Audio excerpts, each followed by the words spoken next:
Right. You can leave the chat tool on, all right, and you can reduce it in size and move it around. If you have a dual monitor system, it's especially handy because you can keep it off on a second monitor.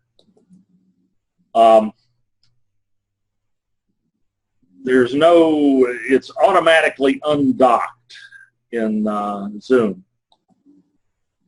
So there's no little bar on the other side of the screen that is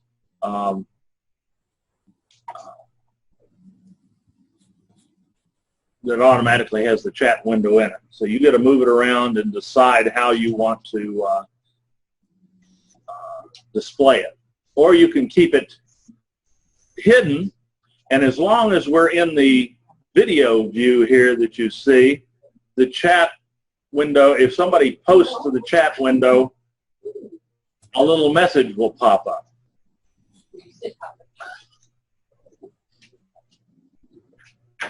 All right. Very good, Alfred. We can only see his hat. Matiku, if you want to tilt that camera down a little bit. But it pops back up. Oh. Yeah, it will actually. That's better. Very good, Matika. All right. Does everybody see the messages from everybody else, or is it just a... On the chat tool, you can send to everyone, or you can send to one person.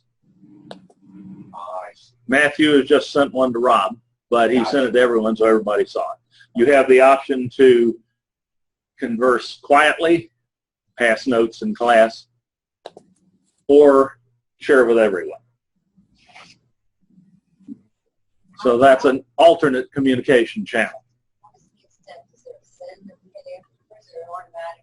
When you hit enter, it automatically transmits. Actually, I had somebody have, and there's those of you who are here in the room can see Rob's answer to Matthew. So that's, and notice it just keeps popping up. Hey, Dave. Yes. When I type a chat message, and I only have the save chat, but then mine doesn't show up. You have to press enter to send it. I don't get an enter button? No, just press enter on the keyboard. Yeah, it doesn't go. Oh. It's really weird. I don't know. Oh, there we go.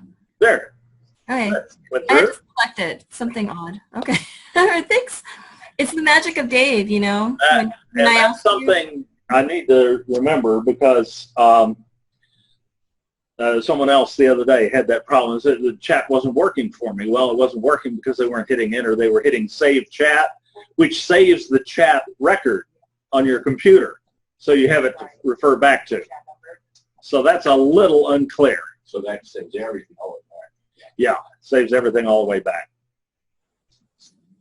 Excellent. So the chat tool is a wonderful back channel communication. Again, I'm sorry I missed the first couple of minutes here because I forgot to hit the dead blame record button. That is the one human failure that keeps recurring for me on the system.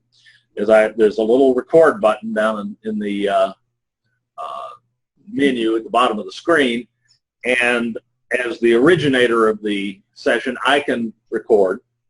And we'll record everything that's said, everything that you see coming from me. And I can also give other people the right to record if I choose. Okay, I've got to run and check on something. I will be right back. Y'all just talk. All right, so we've got the chat tool down. We're working our way through the how to do it, and we're just experiencing Zoom. I hope you'll feel that this is a very natural way to communicate. The technology really kind of just disappears in the background after a little while, and you just talk to one another. If you're presenting in a class or something like that and you really want to be sure that people are paying attention to you and not to each other, you can, as the moderator, you're the instructor, mute everybody else.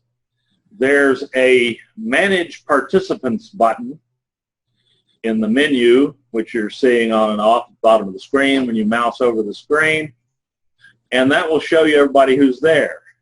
And if you are the moderator, you can mute people. If I don't want to hear from Eileen anymore, I can just mute her, and bang, she's muted. How did you mute her? If you look up on the screen there, unfortunately I can't show this to people I'm downstream. looking at mine. Is that It's under Manage Participants. But you can't. You have to be the moderator. okay. I'm the only one who can do that. Okay. But if I have a problem situation where I need your undivided attention, I can go in and I can mute people. As a matter of fact, I can mute all or unmute everyone. If I want to hear from everybody, I can just unmute them all. Man.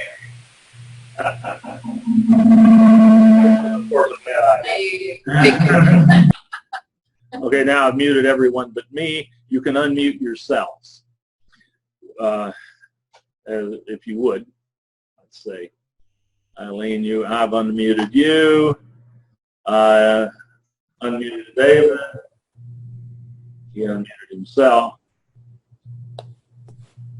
Okay. Dave, Yes. does the mute also affect the chat? No, Darn. not at all. Good question. I'm getting a little feedback. I got a feeling, yeah. Thank you, Matiku. I think that was it.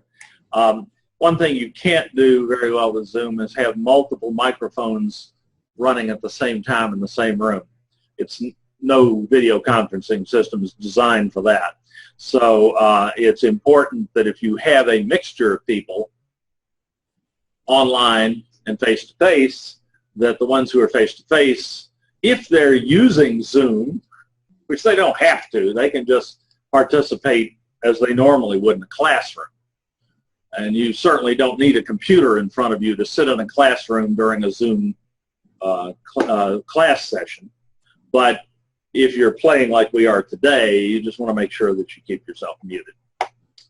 Or if something noisy starts happening in the background or something like that, we appreciate you muting that. Or as the instructor, you can always go in and mute someone at need.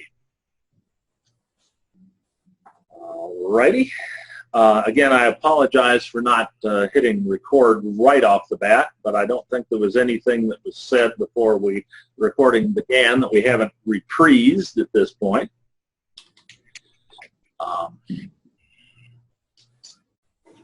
Okay.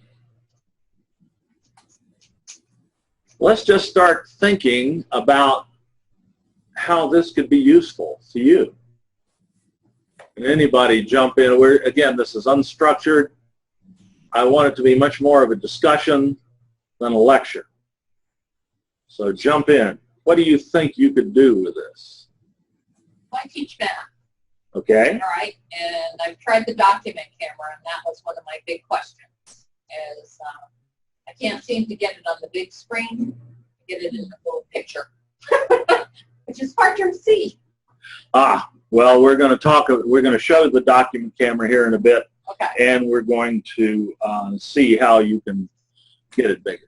All right. It's good. All right, we'll make sure. My students are so cute because they show me their things by putting their Holding them up to their webcam. Yeah. Can you see this? Yeah, I love it. Indeed. Oh, I love this view, the one that's going downstream, because you don't have to see me.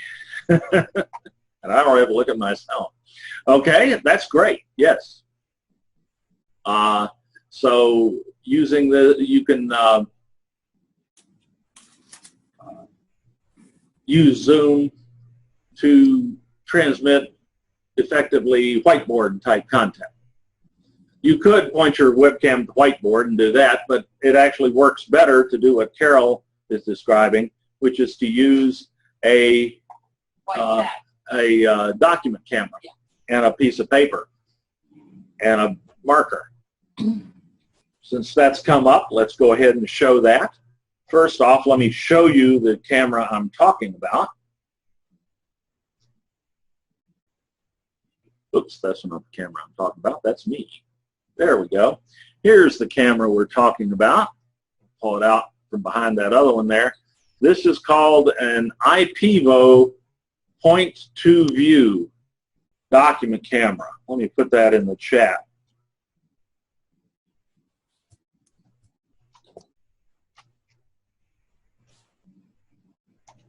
You can get it on Amazon any day for $60 to $70. We have some here that you can check out. Actually, our spare one is checked out right now, but or two of our spare ones are checked out right now.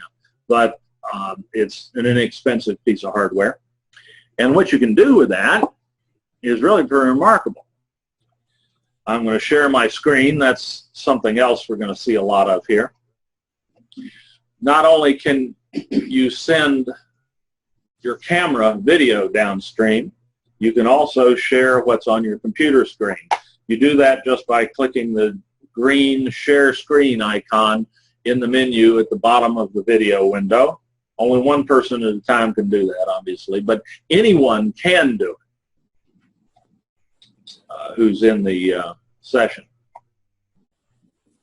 And when you click share screen, you get a selection of things that you can share. Usually you just share your desktop, which is the default option, and you click a button marked share screen, and bada boom. There's my computer screen that you're seeing, that everybody is seeing downstream. Oops.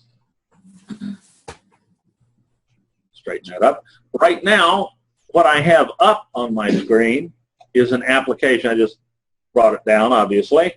Is an application that comes with the IPVO document camera. It's this application right here, the presenter. It's running in my taskbar, and that application displays whatever the document camera is seeing.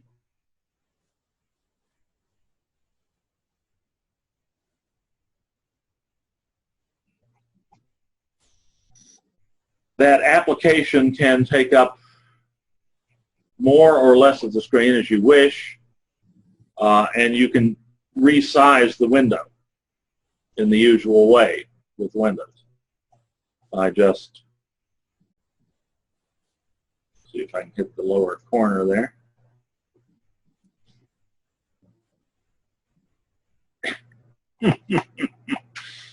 Don't let me do that. Let's see, let me auto hide the taskbar so I can get that out of the way. There we go. Now I can get to it. So I can resize that window at need. It's not letting me do that then. I suspect I have one too many applications running at a time. But Carol, you can expand there. Oh, that's a minimum size. All right. You can expand that to make it as big as your screen will allow. Okay, so I have to go to the document camera and basically bring up the application. But then what happens is that particular. And you do have to mirror your output with the document camera. You can mirror both. You'll want to mirror both horizontally and so that the text doesn't come out like it's being viewed in a mirror. Okay, but that's basically all there is to sharing documents. You can also just put a piece of like paper there and write, and they'll see it. So this is a whiteboard.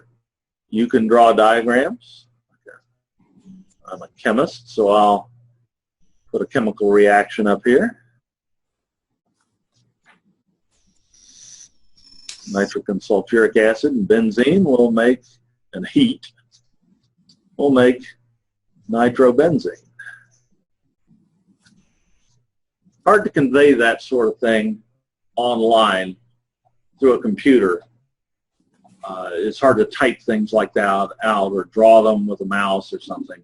It's much easier just to draw it on paper, and this gives you the capacity to do that. It is another expense, but if you're teaching math, I don't know how you do without it, quite frankly. Yeah, my problem is that if I get that, then I don't get me in the little picture up there. How do you Yeah. both of them going? Well, just as you see here, is you are going downstream as well as a small object. And if I just want you and nobody else, I can just double-click you, and there you are. Obviously, if you were using your own camera close-up, we'd have a close-up of you rather than just you in the distance. But that's, so they see you in a small window, and they see the document camera as well. And you can make yourself bigger. If I select Carol, there we go, and then so I can make you bigger as well.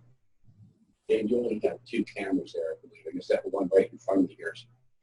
Actually, I've got That's like viewing us. that's viewing you. That's why you're seeing that. But the one that I'm seeing here that says has your name, is that your laptop? Nope, that's this one. So that's Oh, Oh no, it's your laptop. let me see. That other one's viewing us. except one it should be viewing straight ahead. It looks like the camera's this. I mean, on this flat screen. Yeah, that is this camera over here, isn't it? So we got that one, and one back. I've actually got about 5 cameras attached here. We'll work our way through that. But obviously you can do mathematical notation very easily and work your way through a problem. Better be able to work that one, right? As long as I do the same thing, both sides of the equal sign, I maintain the equality. And so anything you can write on the whiteboard, you can do this way. And when you fill up one sheet of paper, you just turn it over. Well, With the dots. it's better to use a smaller marker for obvious reasons here. Measles on the next page. But you can just keep going. You can use a legal pad. My favorite thing, which I don't happen to have any of right now, are the big sticky notes. You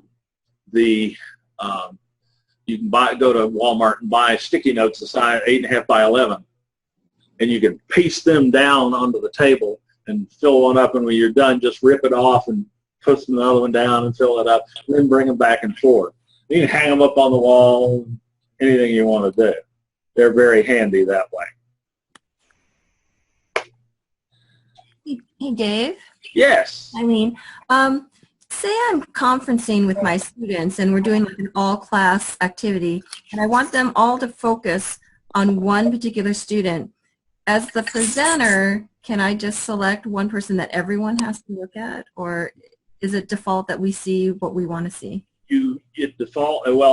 The person who's viewing gets to pick what they see. Okay. You've got 2 views. You've got the gallery view, which many of you are using right now, which the people here in the room are seeing, which I'm sending downstream because I'm the one talking.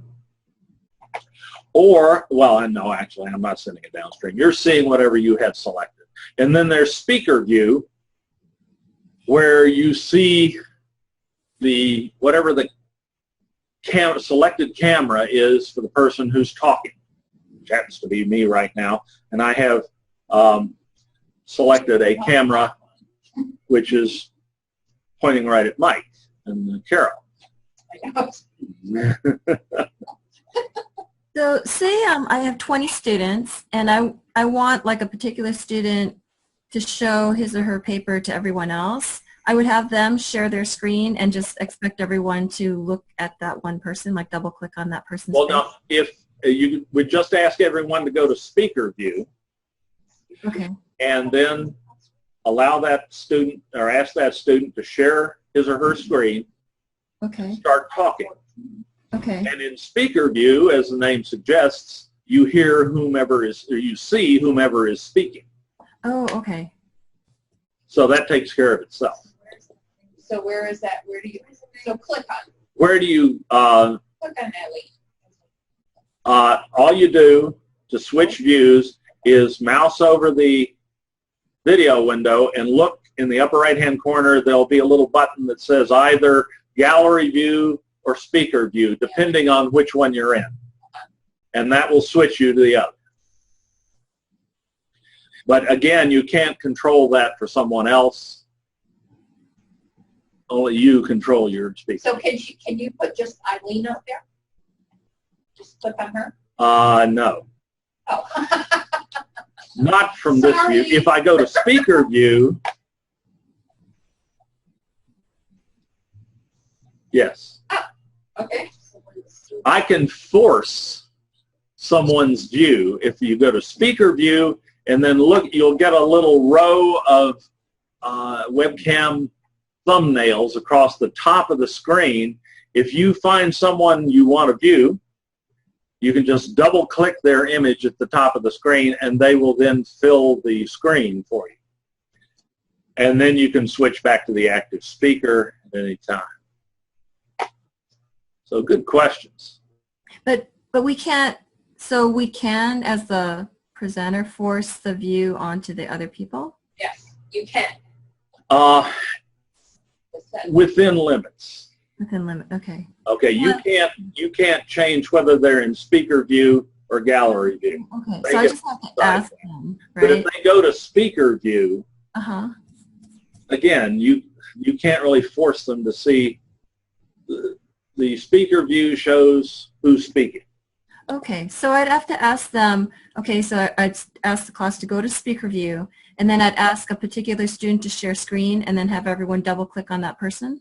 Is that No, correct? they don't have to double click on the person. All they have to do is, all the person has to do is speak, and Zoom will show them. Oh, okay. So then everyone else has to If you get a discussion going, uh-huh. people will, the speaker view will flip back and forth within 3 or 4 seconds to the person who's speaking. Okay, okay. And Mauricio has just shared his screen. Okay, great.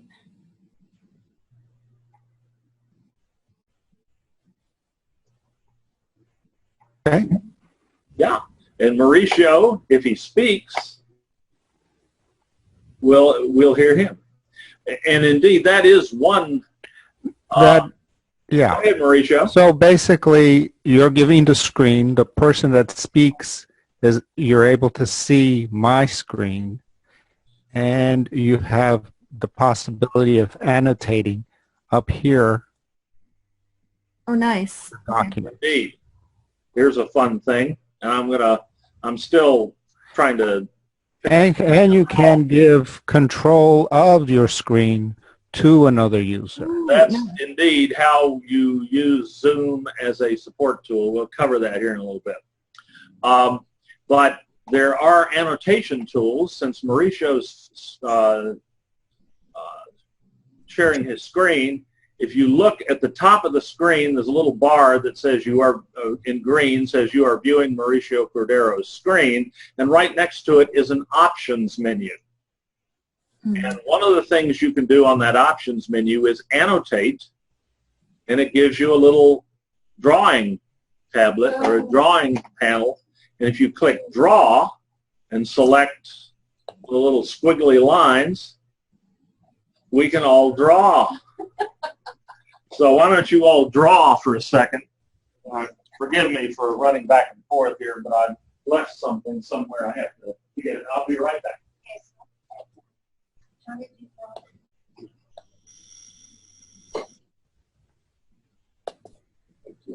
Where did you go here? So where's Options. you get it? Where's that menu?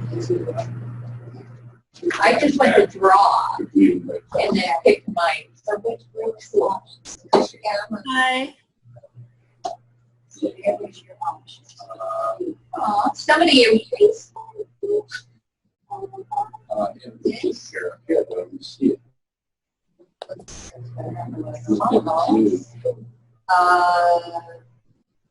What does it look like? What's the icon where you want? So Mauricio, if I select request remote control and you gave me permission, then it means that I could actually. Yeah, I gave remote control, then you would have control over my screen. Okay. Okay? Then would I be able to use that? And I can also at any point stop giving you control of that screen. Okay. So I have full control of it. I'm allowing you access to it. Can I test it out? Sure. This is wonderful. Okay, so this means like I could open Constance's email. Okay, so it pops up a screen that says that you're requesting Right? control, and I just granted it. So go ahead. So it means I could like select her email? No, I can't. I have like crosshairs. I don't know what that means. No. Huh? It doesn't let me do anything. Oh, maybe I need an option? No. Yeah, I can't really do anything. Okay. Well, Oh, sorry. So I just hold on. We'll try that again in a little while. Oh, okay. Okay, never mind. option. I'll give it up. Try that again. Very good. That's wonderful. Yes, Sorry for hijacking your class. that is wonderful. Just got excited. That's the sort of thing that's possible in Zoom. Okay, Maureen has a question. Get home and you're on your machine, then what happens, right? So now I don't know where that menu was to get Oh, to get the drawing tools? nothing came up. Like they're showing it being off. Mauricio, would you mind sharing your screen again for a second so I can show this to Maureen? Thank you. Okay, Maureen, you can see it up here. Well, it's not showing on this my own. But that only comes up when someone else shares their screen? Right. Oh. Yeah, you only see that when someone else is sharing their screen. Here, I can show you. Yeah, So when you go home we're and then taking a you- look at Maureen's Apple here and seeing what's going on. Oh, I'm sorry. Not at all. That's fine. Huh. That is curious. He shared screen. That's his choice. That's his, Now, where sure. do I go to come in to mark it? Let's fully extend it. Ah, there it is. So what did you just do? I just full screened it. Okay, but just the little green button. Yeah. Oh, and then it gets me more of the menus. Yeah. It was limiting what you could see because you had a smaller window. Oh. That's interesting. I've never That's seen that good to before. know when you get home and Yeah, you exactly. I Okay, good. We figured that one out. Thanks so much for your help, Mauricio. No problem. Eileen, oh God, an SLO meeting. Bless your heart. I know, sorry. Come Sorry. back when you get done if you can. Okay, I'll try to come back. And we are recording all this, so you Okay, won't great. miss anything. All right. Fantastic. Thank you. Thank you for attending. All right. That is That's good. that is just so classic. That's good. I I had not seen that before. That is just so classic, a use of Zoom. How people can, again, Mauricio took over when I had to run down the hall and just kept things going. It's and the give and take that you can have with it is every bit as natural in most ways as you can have when everybody's physically present in a room. And in fact, usually you can see and hear better than you can in the physical classroom, especially if it's a larger room. Okay, you also said something about allowing students to go into your scheduled meeting by themselves, not even having you there, right? They can join the meeting before you get there, but they can't really run it themselves. Oh, but can they talk to each other? Not really. Oh, Not from your meeting, but okay. this leads us in another All direction. right, good. Let me, why don't we,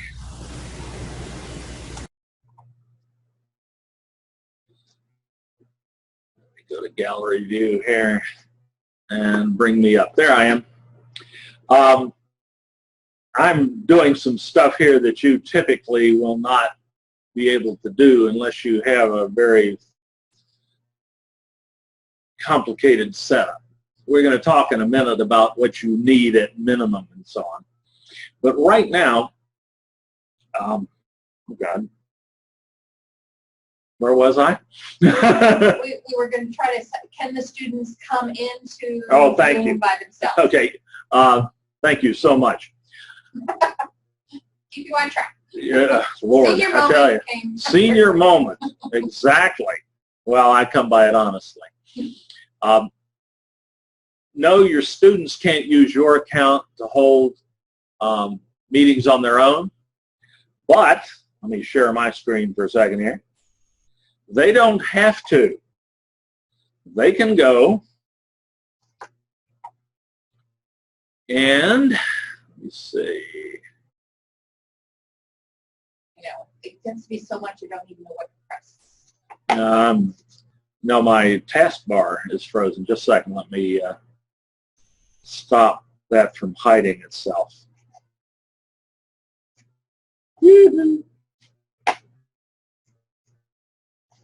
That happens to me. Yeah, occasionally it will Help. freeze up a little bit. I'll be darned. It's not going to let me change out of that. Let's go to speaker view. See if that helps. Okay, we can do this another time. No, I need to get out of that. Darn. There. Now let's try it. There it is. That's when it was little. And Yeah. you go back to small. Yeah, very often getting out of full screen will give you capability that you didn't have before. Okay, now I don't need that taskbar pulling itself out of the way like that. So, lock it in place. Now, let's see, I need to share my screen. Now we can go to, he said, there we are. Need to get that document camera out of the way. There I am. Now I can just bring up a web browser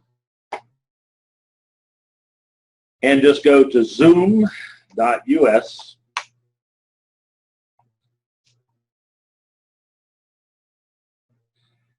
And your students can have their own Zoom account for free. All they have to do is enter their email address there. Doesn't have to be any special email. And sign up free. And then it asks them a few things. I've never noticed any spam I can track back to these people or anything, any negative consequences of signing up for a free account. Is this where they could use, set up their own little small group where they get together, plan a presentation? Exactly. And there's no connection to our school. No cost. No cost. I am using today what is called the Pro account. And you know what the difference between the Pro account and the free account is? Not much. The free account, with the free account, meetings can only last for 40 minutes. What they don't tell you, and this will go online, I guess, but what they don't tell you is that you can start another meeting immediately. You don't have to wait 5 or 10 minutes or something like that. You can start another meeting right away. It's a little disruptive if you're in the middle of a class because you just have to say, okay, we're coming to the 40-minute mark. We're going to all take a break. And we'll come back in a minute. You'll have to rejoin the meeting. And you have to send them like the URL or something? It's the same URL. So they just go right back in. But and somebody's annotating me. That's the danger, by the way, of showing students that annotation tool, because you'll be in the middle of a class and somebody will be drawing a little face with horns and a tail and so on the screen. You can eliminate that, but it's everybody just has fun with it. But that's the only difference between the basic pro plan and the free account, which anybody can have. So students can set their own up and Zoom among themselves, just as You could even make an assignment that they you could make it an assignment. And we have tutorials to show them how to do that. And you may have noticed that as you were coming into Zoom that you didn't have to log in or validate an account or make an account or anything like that. Participants in a Zoom meeting do not have to have a Zoom account. Only the person originating the meeting has to have a Zoom account. So it is so totally free and uncomplicated for the students, unless they want to have their own Zoom sessions with their study group or whatever, and I would surely encourage them, if not require them, to do that as an exercise in the course. It's free, why not? It beat the video and audio quality, beat the living daylights out of Skype. And in many ways it's simpler because you know, in a Skype call, everybody has to have their own account, their Skype account. So they have to go and they have to make it, and then they have to distribute their Skype name to everybody in order for you to be able to call them. With Zoom, you just start up the session and give everybody the URL. So if students are going to have a group, one of them is going to have to be the leader, and they set up. Right. They set up the little Right. URL. And then they send the URL out. Then they send the URL. That's what I asked. Do they have to have that URL to get into that session? To get into that session, yes. They either have to have a URL or they have to have, if you notice on that URL I sent you, let me pull that up here. Let's see, I'm probably logged in as me. Let me get this video window out of the way for the moment so I can see what I'm doing. And I am sharing my screen, right? Yes, I am. By the way, if I start talking about something that you can't see, please let me know. It's easy to lose track of whether you got your screen shared or not, and whether what people are seeing and so on. So if I start talking about something and you can't see it, please let me know immediately. Also, don't stand on ceremony about asking questions. You've been good about that so far, but just jump in. This is a discussion, not a lecture. I don't do lectures much anymore. I'm not that enamored of them. All right, now, let's see if I can sign in here. Since I'm already in there, yeah, I can show you the meeting room and hopefully not crash the conference. If I do, what the heck, I'll get reestablished. But here's my personal meeting room URL right there. Everybody gets one when they have their own Zoom account. That is the one that you want to use by default. You can use others. You can have Zoom just generate one on the fly for you, but you don't want to do that usually. You want to use one that people have. So you send that URL to someone once, they can always use that link again to get into your room if you have started a session. They can't start a session for you because they don't have your password and username for Zoom. But they can join your sessions anytime by clicking on that URL. The other way they can join is by taking this, using this number that's at the end of the URL. That is your so-called personal meeting ID. It's a 1, 2, 3, 4, 5, 6, 7, 8, 9, 10-digit number. And the way you would join a meeting there is you would click join a meeting. And I'm not sure what this is going to do because I'm already in a meeting. I can't follow through on this, but all they would have to do from the Zoom website is click Okay. join a meeting. That just, it says it's a 9, 10, or 11 digit number. Right, depending on who generates it and how. I have mine memorized. That's the number of the meeting we're in right now. I can't join it a second time, so I'm not going to hit join, but all they would have to do is hit join, and then the little client downloads. It asks them to run it. They don't have to have install rights on the computer, so they can just hit, launch the application, join audio by computer, and bang, they're in. It's so simple to do that we've tested this with blind students, and they were able to go right in and hear what was being said, obviously. Now, I have another question. Please. Because I have that link on my homepage. Right. Good. And I have a Monday night office hours scheduled every Monday night. Okay. And students go in there. But sometimes on Sunday I hold an office hour, but it's not a scheduled one. Right. If they use that link, are they going to see me if I'm in? Yes. Okay. Anytime. Because no one was there last Sunday, and I thought, oh, are they someplace else? Nope. They're going to see you if they click on it. All right.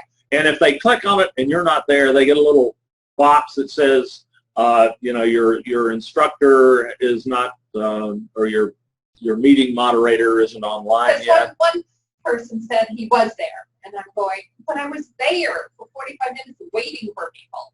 There is one possible confusion here. When you start a meeting, you want to be very careful to do it through, let's see, I want to get out of this screen. But again, I have that link on my Right. page. Right. So That they can't go wrong with that. If they're using a meeting ID, one thing you want to be very careful to avoid is just going up here and hitting this host a meeting link at the top of the page. That generates a random meeting ID. Okay. You want to go to My Meeting, log into Zoom using the sign in button, go to My Meetings, which is normally where you first appear. Yeah, I'm sharing my screen. And then, if you're not already in a meeting, a button down here will say Start. And if you click on that Start button, then you're going to be using your personal meeting ID. Chances are, usually when we've had problems, it's been because people have started their meeting by just clicking Host a Meeting. Good questions. So host a meeting is an ad hoc type of a thing. Yeah, it generates a random meeting ID. Okay. You All don't right. want to use that most times. So your regular profile meeting, or I mean your My Meeting, is a standard number for you when you create an account, and anytime you're on, anybody from anywhere can get to it if they have the link. Couldn't have put it more correctly or succinctly myself. Yes. Okay, thanks. Thank you. I love this. It just works. And again, you can have that free account for the asking. Unlimited meeting time. You have unlimited meetings, and you have as many meetings as you want. With the free one, each individual meeting can't be more than 40 minutes. So you may have to restart the meeting in the middle of the session. By selling pro accounts, they have lots of other bells and whistles to sell. I'm using the pro account today because it's convenient. We would have had to restart the meeting once already today if I weren't using the pro account. And Online Learning Pathways has a package of 20 pro accounts, and we allow faculty to share those. We'll give you a pro account, and you'll share it with 2 or 3 or 4 other faculty, depending on how many people would sign up over time. And the, it's 24 hours a day, 7 days a week. My gosh, 3 or 4 people can certainly work together and schedule their stuff at different times. And all we have to do to ensure, in a situation like that, to ensure that we don't step on one another is when we know we're going to want to use Zoom at a certain time, you just schedule a meeting. And let's say I want to do a meeting on the 16th at 11 a.m. for an hour. You do have to tell it your time zone.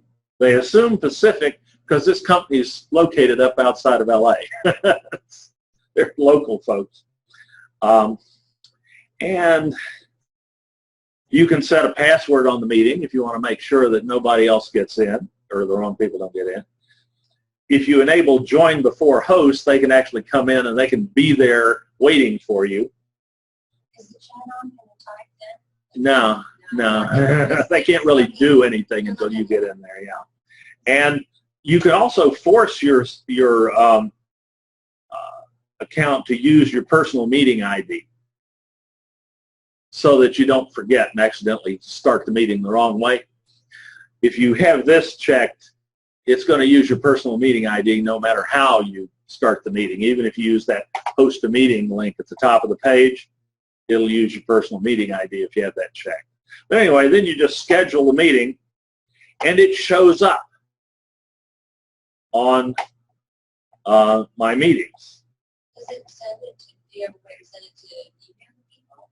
Or you have to do that with your No, actually, you can, yes, you can invite people by email, but you can just send them the email with your personal meeting ID in it and tell them to click on that with your personal meeting URL, I should say.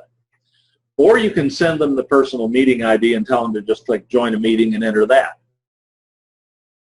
So there's lots of ways to get people into the session. But if you have a scheduled meeting here and you're sharing this account, all you have to do is when you come in and you go to My Meetings, before you get ready to start a meeting, you just look, scroll down, and make sure somebody doesn't have a meeting scheduled in the time frame that you're anticipating using the system. And if there's nothing scheduled, the rule is first come, first served. And if somebody else comes in while you're using it and tries to start a meeting, they won't be able to start it. They'll just get a join button. And the worst that will happen is they'll join your meeting. So is this random outsiders, or you're talking about The pro account. These are the 20 pro accounts that if you're sharing one of our pro accounts, this is something you have to worry about. If not, no one else is using, if you have your own free account, no one else is using that. And you can, of course, sign up for your own pro account. It's about the same as you pay for HBO on cable. It's $15. Well, if you have an especially, actually it's less than you pay for HBO on most cable systems. It's $15 a month if it's billed annually. Though, quite frankly, I can't imagine why you need to. You just use one of our free accounts or one of our pro accounts that you can use for free. And if we can get to the point where it's getting congested and we need more accounts, we'll buy more accounts. Our total bill for the year for this, for 20 accounts, and one of those has a meeting limit of 100 people. You can have 100 people at a time in a Zoom meeting. Only one of them, but only one at a time for us. But with that 100 person add-on, and there is a 200 person room you can buy too. But with the 20 accounts, one of which will handle 100 people, it costs us about $1,600 a year. That's less than we pay in maintenance on Camtasia Relay. Okay? Blackboard right now, even with the half price, is costing us, well, we've added some stuff on. It's a couple $100,000 a year. Zoom costs next to nothing. So if we need more more accounts, we'll buy more accounts. So use the heck out of it. And just all you have to do to get access to one of those accounts is email me and ask for it. I'll send you the access information. That should be, it must be shared. Yeah, those accounts are shared because we only have 20 of them. And it doesn't make sense, you know, each person might use Zoom a few hours a week. And there's so much more time available. So it'd be inefficient to have one account for each person. It'd be more convenient, but it would be unnecessarily costly. The user is limited for what it should be only for academic use or for community purposes. Oh no, we're not worrying about that. I use my Zoom, one of the Zoom, no, I shouldn't admit this. I use one of the Zoom accounts every Sunday to talk to a friend in Georgia. We don't pay any extra for using it. We pay the same whether it's used or not. There are no per minute, per meeting fees. So we don't worry about that. And you should use it as often and as long as you like. I'm thinking if I want to fundraise for the school. Anything you can imagine where you would want to communicate with one person or a group of people. The pro account, the basic pro account will handle 50 people at a time. So, you know, just bring up Zoom, hit start, and get your people in there, having sent them your meeting URL as I did to you all, and talk away. Once they don't have to have their own account. They do not have to have their own account. Only you have to have an account.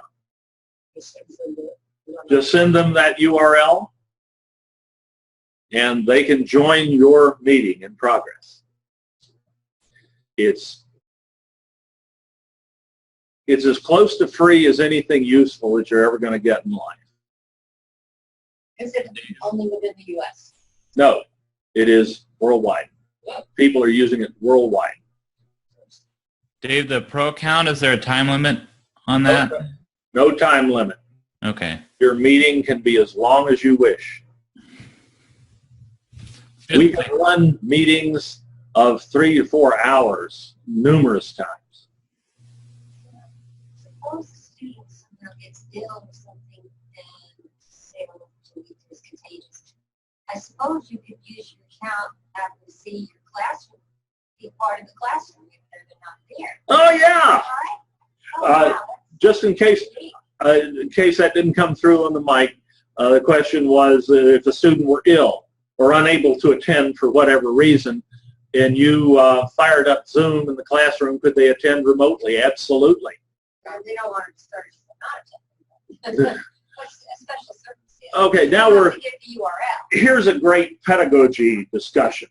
Remember, I said this wasn't going to be especially well organized, but let's address that. Let me get off my screen share here. We don't need that. Okay. Let me put us back on the outward-facing camera so you all can see one another. Okay. That's what you all in the room here see up on the projectors, what's going out to the rest of the world. This, as you're going to see in a minute, the hardware necessary to do this is really pretty inexpensive. And chances are you have most of it already. But so setting this up in a classroom is not difficult. What are the implications of doing that? Well, for one, a student who is ill or traveling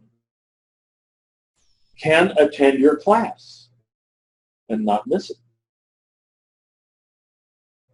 For that matter, a student in your class wouldn't even necessarily have to be in the local area.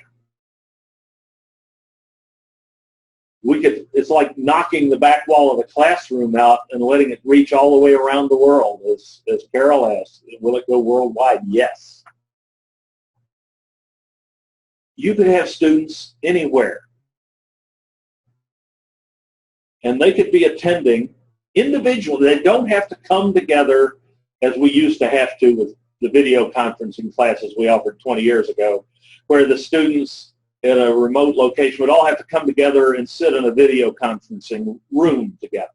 All they have to be is sitting in front of a computer or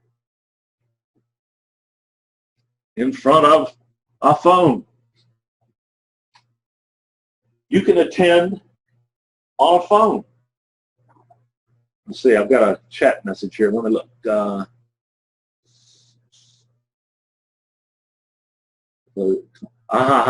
There's a good question, David. I will address that in a minute. Closed captioning. Yeah, good question. And the short answer is yes, with qualifications. But continuing on this thread of thought, the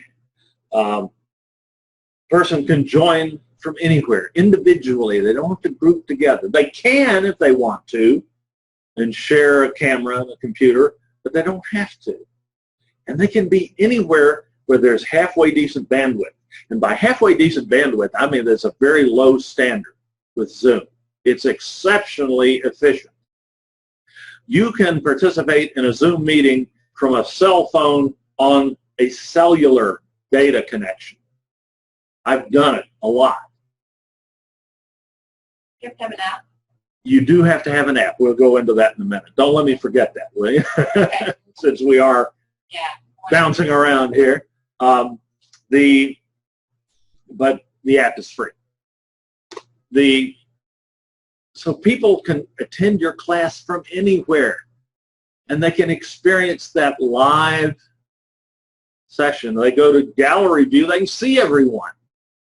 It's just like being there, except you can really see people better, and you can hear better, and you can see things that you project or share your screen better. Because let's face it, if you're in the back of the room and the instructor is projecting their computer screen up on a little bitty screen in front of the room, it can be very hard to see what they're doing. But if you share your screen, it's on your computer right in front of you. It's much easier to see. So the people, in some ways, the people who are attending remotely have a better experience. Except for those of you here in the room who are doing both. You get the best of both worlds. You can do that if you happen to have your cell phone or a computer in front of you. But that's some real implications in that, folks. And don't forget that I am recording this. Let's say the student is at a doctor's appointment, can't make class that day. You can put this on YouTube, and they can view it any time. Now, there are some implications. That's called lecture capture, and that was the subject of last week's seminar. There are some implications for that. Will that discourage them from coming to class?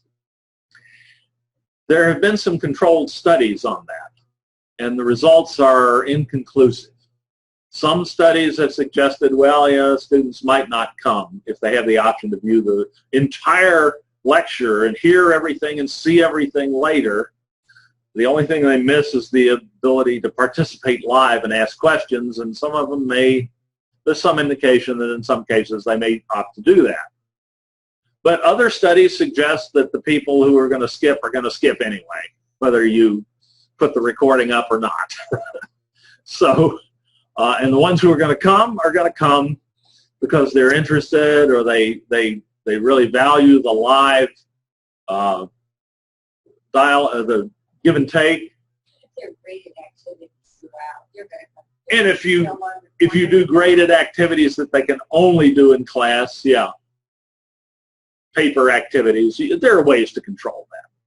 So putting this online, and it doesn't require any more, well, very little more effort to put it online than it does to do it live. All I had to do is remember to punch the record button. That you have to do, which I forgot to do right at the beginning of the session.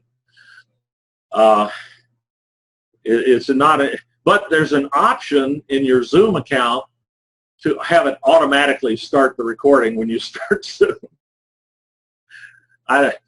One of these days I'm going to learn to do that. And then how do you person find your go back and look at everything? The question is, how do you look at the recording later?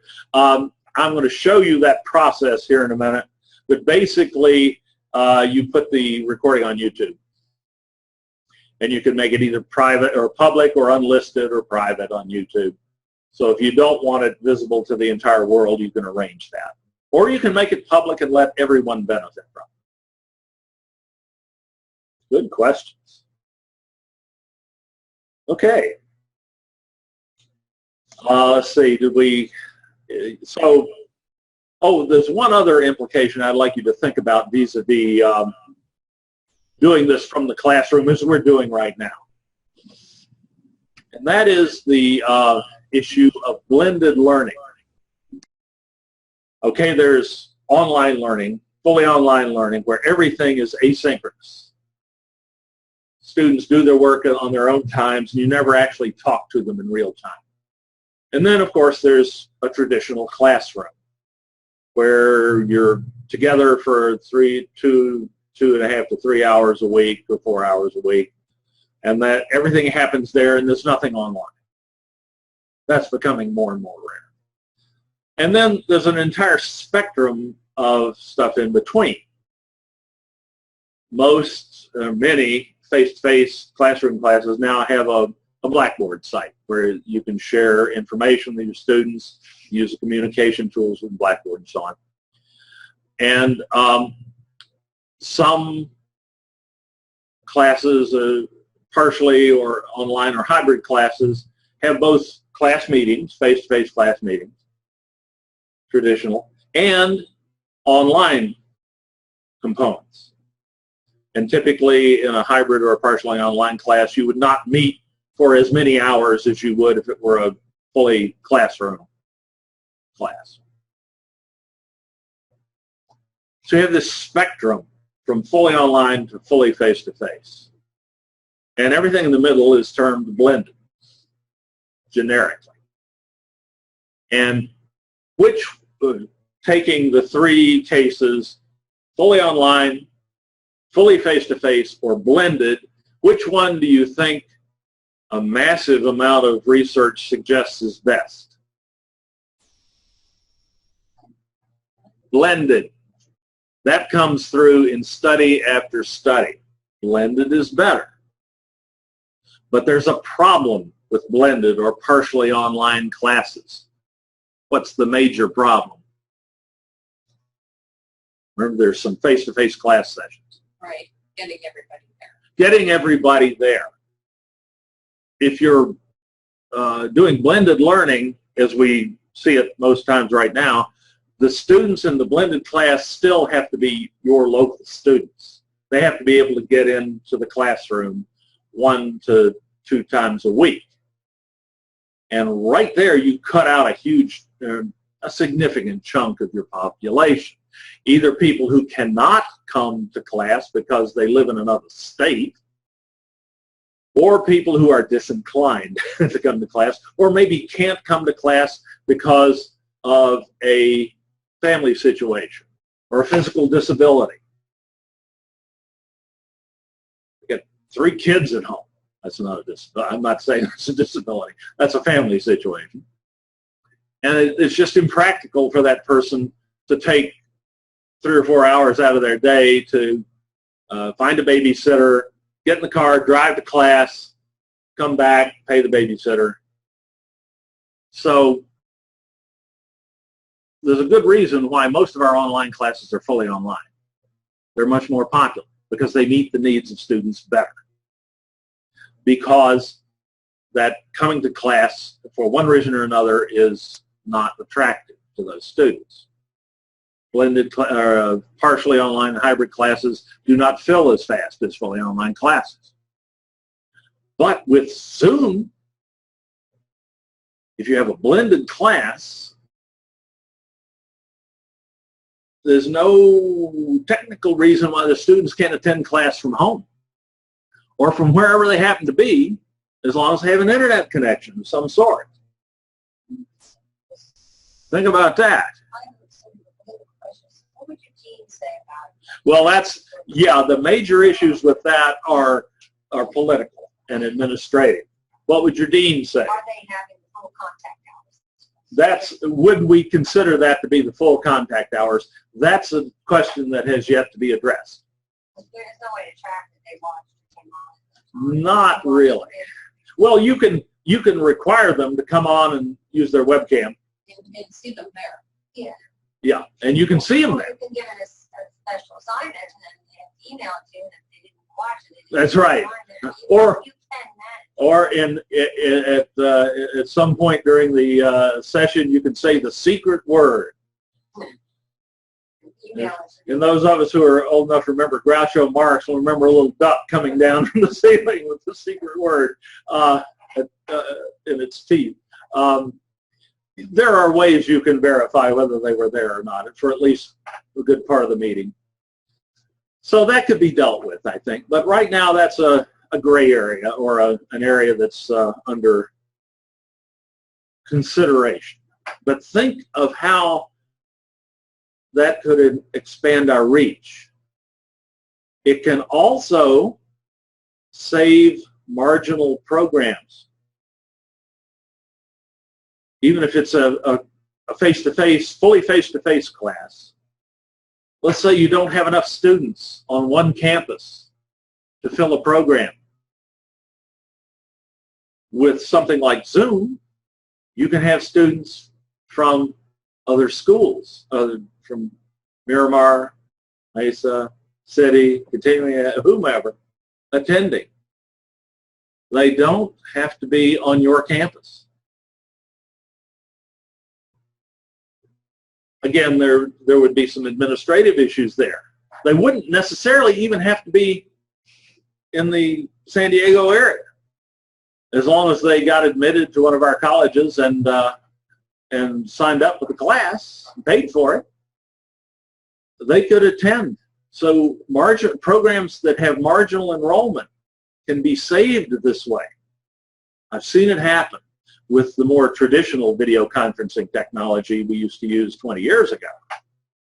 And that was one of the major motivations for doing that. And Zoom gives us a cheap, very simple way to do that same thing.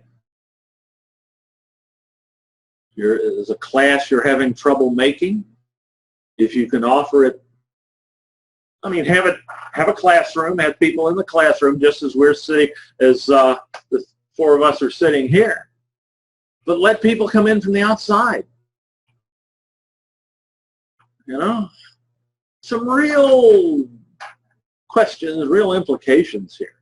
Most of them positive, because I would hope that you would see that well, let me ask some of the folks who are attending remotely to unmute and weigh in on that. Do you feel that you're a second-class attendee here?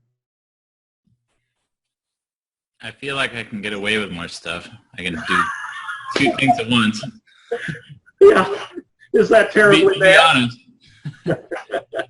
So I'm working on my new syllabus and listening at the same time. So I think that you might have problems with more attention. But multitasking. Most younger students seem to be multitaskers, or want to be anyway. So yeah, possibility. Hey, Dave. But how about your experience? Mauricio, is that you? No, this is Dave Johnston. Dave. One of the little drawbacks that I see is people in the classroom are acting like they're in a classroom, so they're not speaking into a microphone. So many times I can't hear the question. That is in somewhat due to the the limitations of the microphone I am using right now. Let me see here.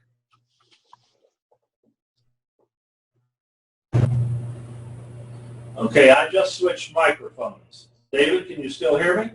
I can hear you fine. It's just when people present questions, I can't hear the questions. Maureen, would you speak to David? Okay. Hello, David. How are you doing? Better. Yeah, I can hear you better now. Okay. That is a different kind of microphone that I'm using right now. Up to this point, I've been using the microphone in my webcam. Let me get the switch around cameras here for a second. So you can see, up to now I've been using the webcam in this little the microphone rather, in this little webcam here, which is really quite good, but it has some limitations in picking up people at a distance.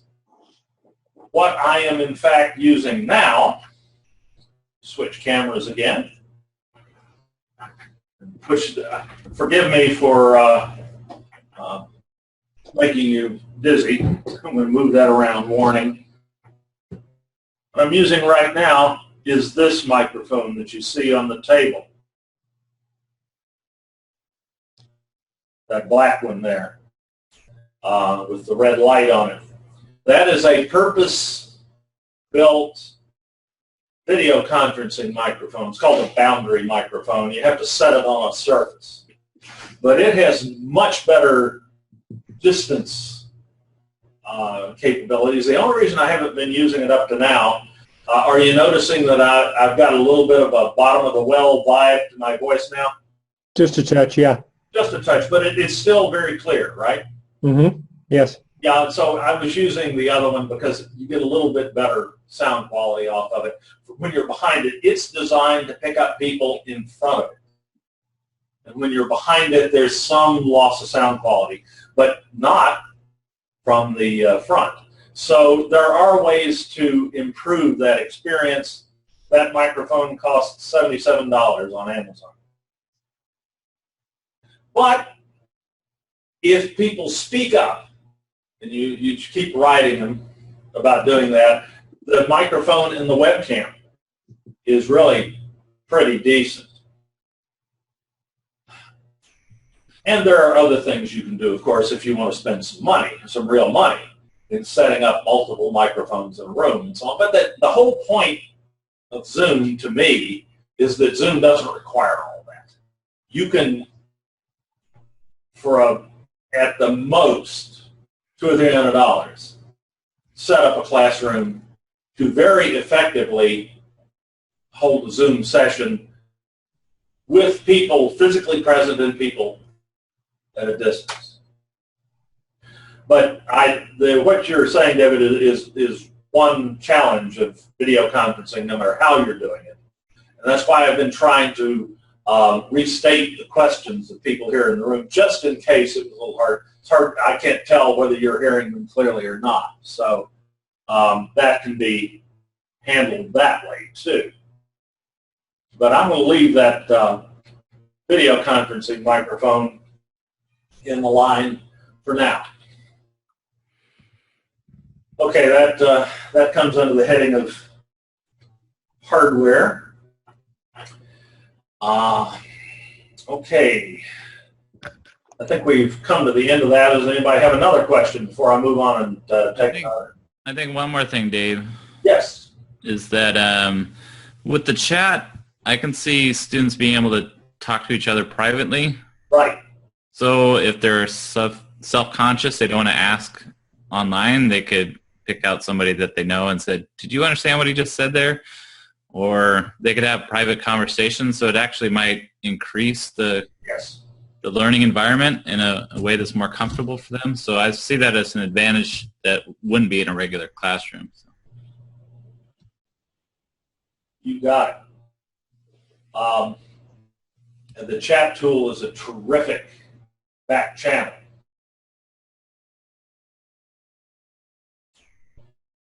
Speaking of which, I'm going to go back and take a few questions from the chat channel. It's been a little while on that. Let's see.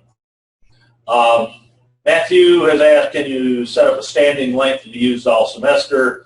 Yes. I think we asked. We did answer that, didn't we, Matthew? Katie did down below. Oh, Katie did. Yes. Ah, I didn't go far enough down. That's just helpful for a blended or hybrid class that they don't have to type in a new one or look for a new link every single time. No, they don't.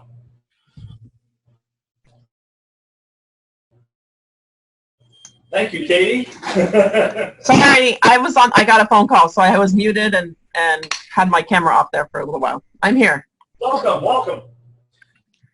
Katie is attending from her office, 2 doors down. I think I did that as soon as someone mentioned multitasking.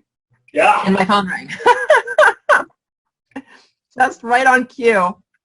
And Rob Myers getting interrupted constantly. I hope that means, Rob, that you're being interrupted by people coming into your office. And can we record the session and send it to them? Absolutely. We will do that. I think Rob's gone, but that is no problem. It's one of the beauties of Zoom. You can do lecture capture with almost no effort. If you set everything up anyway, there's no effort. So I have a question, Dave. Can you hear me? Absolutely. Okay. So lecture capture would be great in class. The microphone is a big issue, and I like to walk around. Do you suggest any lavalier mics or mics that pin to your shirt or something like that? Or oh boy, I tell you, if I could have paid you for that one. Yes. You can get wireless microphones that you can use to walk around the room with. One thing you can do is just use a good area microphone that picks you up wherever you are. That's what we're doing right now with this video conferencing mic. You don't have to wear a mic. It will hear you. And if you're anywhere reasonably close to this webcam, this Logitech that's a Logitech C920. You put that on chat. yeah. Also about $60 or 60 or 70 bucks on Amazon. Or you can get it at, oops, do that. You can get it on Fry's or Best Buy. If you go in with your phone with the Amazon price on it, they'll give you the Amazon price. Yeah, I have that one. It works really well. Oh boy, yeah. Okay. So as long as you speak up, that one will hear you. But there are wireless microphones that you can wear. We have, darn it, I didn't bring it out today. I'll bring it out later. We're overdue for a break. I'm going to finish this answer, then we're going to take a break. We have a wireless headset that you can wear that is very good sound quality, costs a little under $100. Now you get into a little more money if you're talking about a wireless microphone. Yeah. You can get a professional lavalier microphone.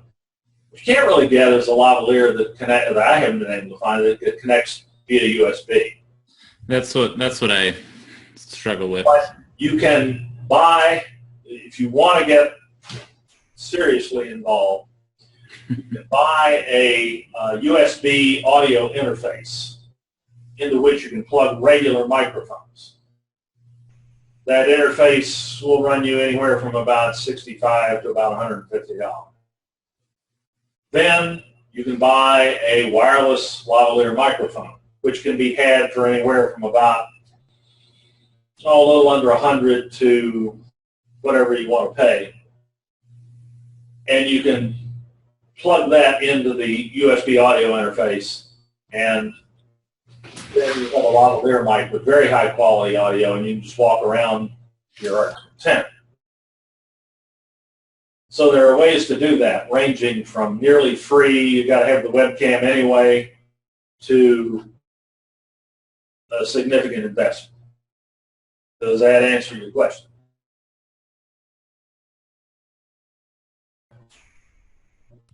Thank you, David. Good. Excellent. Okay, we have slid right past the halfway mark on this, and I always do try to give a break. And actually, I should have given one earlier. I'm going to go ahead and give you, let's see, what time is it? It's 10:44 by the computer clock. Is 5 minutes enough? You want 10? Sure. 5. 5. Let's say we'll start up again at 10:50. Okay? Let's take a break. Sorry about that. Is it the point when you walk away? Should you just leave the screen You alone? can just leave it up, doesn't matter. Well, we have a pro account and you keep running, but when we would be limited to 40 minutes. Then in that event, you probably want to kill the meeting and restart it when you come back. The question was, again, though I think that probably came through since we're using the boundary mic, was if you were using a free account, you took a break, would that would be a good time to break the meeting? Yes, it would. And just end the meeting and then start it up again when you come back. And as long as you've used your personal meeting URL, it's the same link again. All they have to do to get back in is click that link again. Good point. Okay. I gotta move. Yeah. Excuse me, Dave. Yes, How are you? I see my back. Which camera is capturing me? I'm sorry? I'm stuck in here. Which camera is capturing me? I see my back. I'm using this so personally. Let's see. I want to start using it next week. So. Yeah. Oh, that means That It's is online. this one? And I You're right. That's yours. signed in with the app, so we always communicate. And I loaded it on my computer, I just haven't calculated the number of people. Right. Yeah, or I guess 2 people max on it. I had 14. 14? Yeah. Yeah. This semester been less than max of 3. Yeah. But, How you been? So playing tennis? I am. I had a fitness lesson before I came here. Remember coffee and donuts? Yeah, I was looking I for can't our be higher hires. business there. He what- keeps trying to get us what's to been the play feedback? tennis. Start So, using boy, it. if I Do could they? get like that, Well, I I'll want get to in get there out quick. there and seem kind of stupid. All of a sudden, you can't run the meeting, you know, and then they're left in the lurch. Hey, welcome, man. Thanks for coming. Like if I have no problem here. You think it's straightforward enough, then I should be all right. I would practice a little bit first. And what I usually recommend with any synchronous meeting system is the first time you schedule to use it, don't plan on accomplishing anything other than getting people in and practicing. Right. Let them practice, you practice, say, okay, we're all getting acclimated to this. Yeah. And then the next time you use it, try to accomplish something instructional. That's a good idea. And Maybe I we're was- always happy to practice with you as well. You can just call us up and say, can we fire up a Zoom meeting and I want to try some things. So a little bit of practice is a good thing. It's not that it's difficult in any way, but if you're trying to think of what you want to put across to the students and operate the technology at the same time, as minimal as it is, it does help to practice. Okay, that was a good point. Because I always thought, well, I got Yeah. perfect. Which friend is Yes. which friend is yes, that part helps even just to call friends and me. The only thing Yes. I want to know is what is the minimum tools that you want to have? The minimum Equipment. equipment. Yeah. We're going to talk about that in a minute. Yeah. Basically, a laptop with a microphone and a webcam would be your minimum. And they're all built in pretty much. They're pretty much all now built in. Or a desktop computer with a separate webcam and a microphone. But you really need, if you're going to originate a session, you really need a webcam, a microphone, and a computer. Well, you make a good point, though. I mean, I could just have us meet and maybe just talk about informally what their topic is going to be for the research paper, and then we practiced getting together. Because I'm always like, oh, I've got to have this so structured, and I'm like, you know, because I know this other school I worked for had Adobe Connect, and I just never got comfortable with it because I just had that inhibition. Because Connect is an, we're still being Yeah, Connect is less than optimal. Oh, okay, maybe that's why. Yeah, it was too much hardware to watch, too much menus. So you need something simple that doesn't get in the way. I got And Adobe has never made something that fits that description. it. Jeez. Okay. Ever. All right, I'm in. Yeah, I'm up there now. Oh, you got your app working. Yeah. Okay. Just remember to mute your microphone if you would. Otherwise, it'll start howling. Let's see, I'm gonna turn it sideways. Oh yeah, more. Right. Yeah, you're muted, and your audio is on. It did that automatically when you connected because it detected an echo. Okay. Sorry about the projector there. I'm pretty good, I think, with using it with an app and other people that I've done it on, but I haven't done it from, a laptop or, a face computer where I'm It's easier from the phone, isn't it? Yeah, because I just did the other day. If you're going to use that little cup, you want to set the cup size down on the thing. Oh, it's okay if it gives me a bigger cup. Oh, yeah, you get a bigger cup. There you go. And just press the blinking button. But, yeah, I mean, it's easier to just call up. Matter of fact, there was a friend the other day when I was at this conference. I got people sort of on it. So it's interesting that now that I've been 6 months, I've called them up and they come up on their base there. They're like, what the hell is this? So I called a meeting with a few. But I want to introduce my students next week. And outstanding. And what I was trying to figure out, maybe I should just introduce them from my computer or just from this thing. I'm not sure what they look like when I get a number of people on here. Well, but you can swipe through. I guess I just saw that. I was just looking at the images. Yeah. You can just swipe through and see them, but you can't see them all at once. Yeah. The computer is better in some ways if you're originating, if you have that option. Yeah. But as we'll see here in a little bit, you can, in fact, originate your call from your phone, and you can teach a class from your phone. Yeah. If you need to, because you're just out of the office or you're caught in traffic and class is starting, you can pull off to the side of the road somewhere, find a parking lot, and sit there and hold class from the front seat of your car. No, I think it's a great little system here. And the implications are really cool. Am I not muted? Why is it I'm the only one that doesn't have a red mark through my name up there? That's what. You're not muted. It says the microphone is muted. Your video is stopped. Okay. Okay, we're at 10:52. Are we all back? Yes. We'll start up here in a moment. We're not going to be rigid about it. Not into rigid. Not into organized either, obviously. I have an X on audio, but yet it doesn't show me muted up there. That's interesting. It may have been there. That's an Android phone, isn't it? Yeah. Yeah, and the phone apps work a little differently sometimes. So.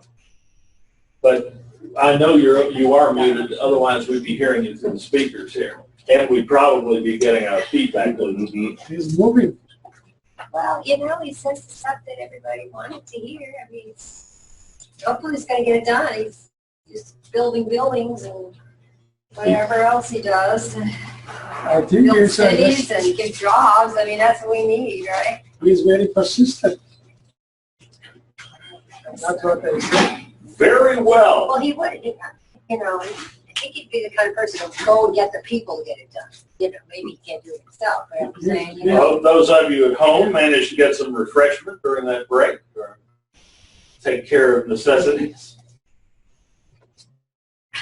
And here comes Katie. Hey, Katie. Hi, Katie. Hi. How are you? she can't Katie. have donuts. No, I'm going to pass on the donuts. Last time I decided I had to. This time I'm going for yogurt.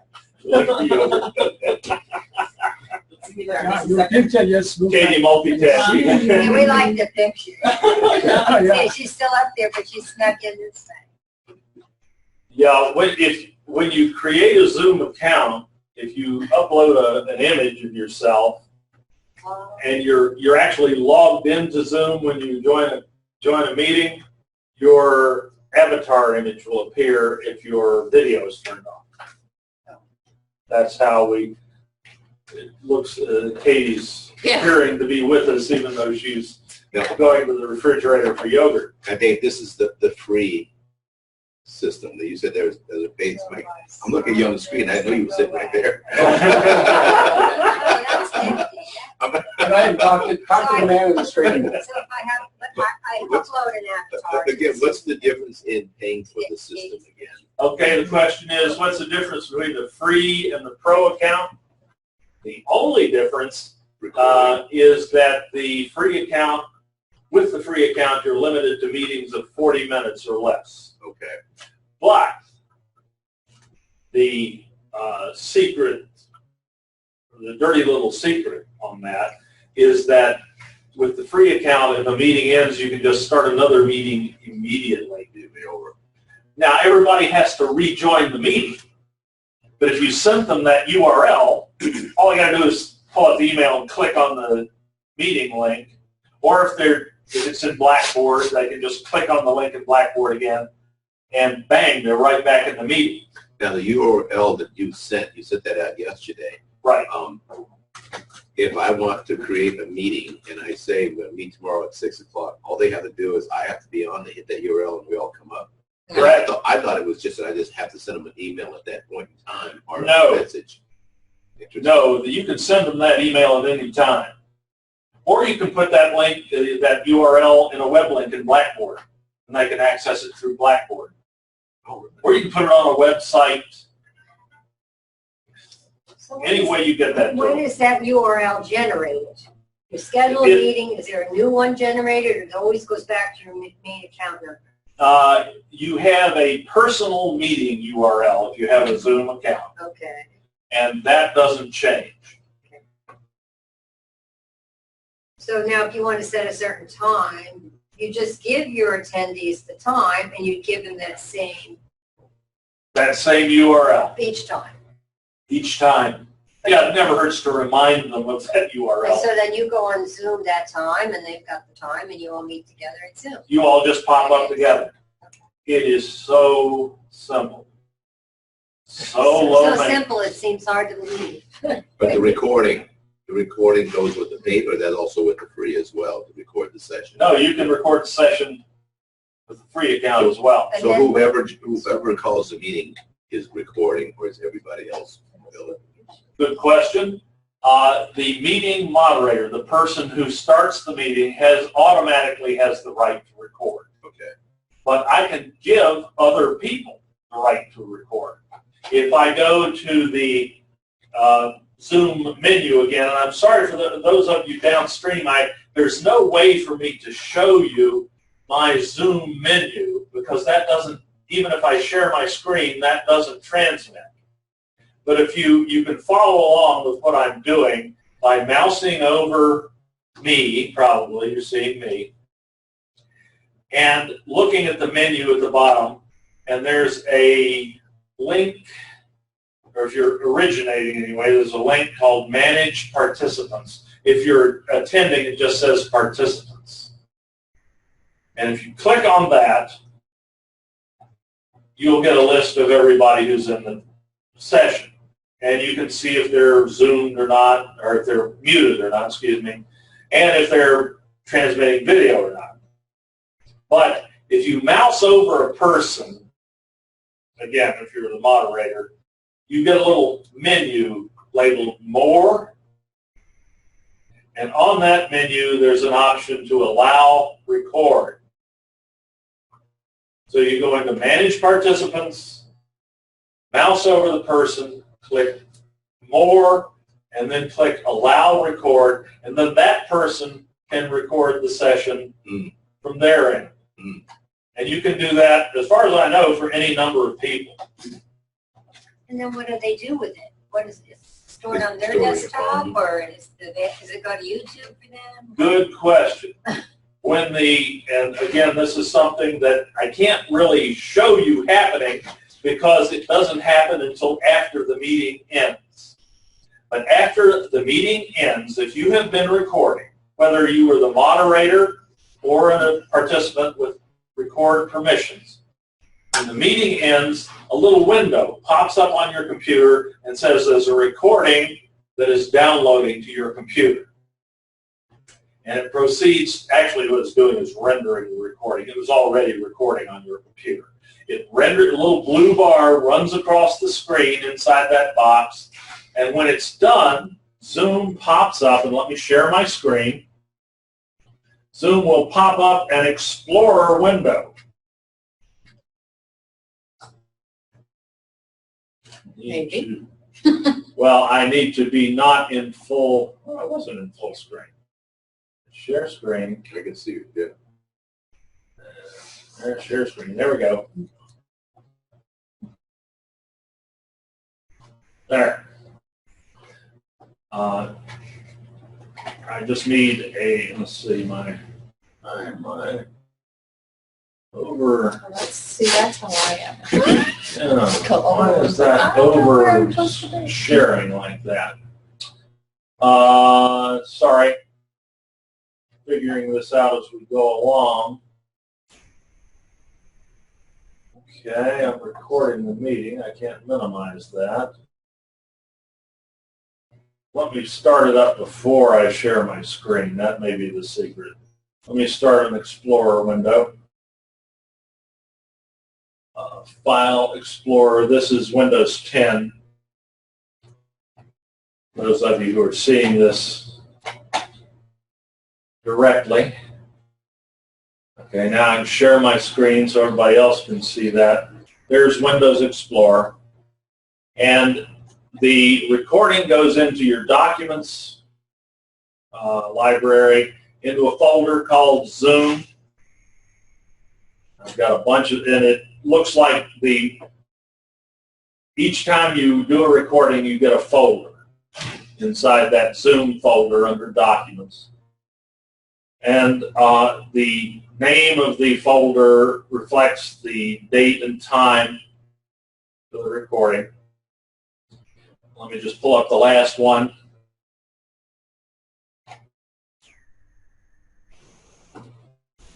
Pull up the one before that. Find one that's a little more typical. I was playing with something. Here we go.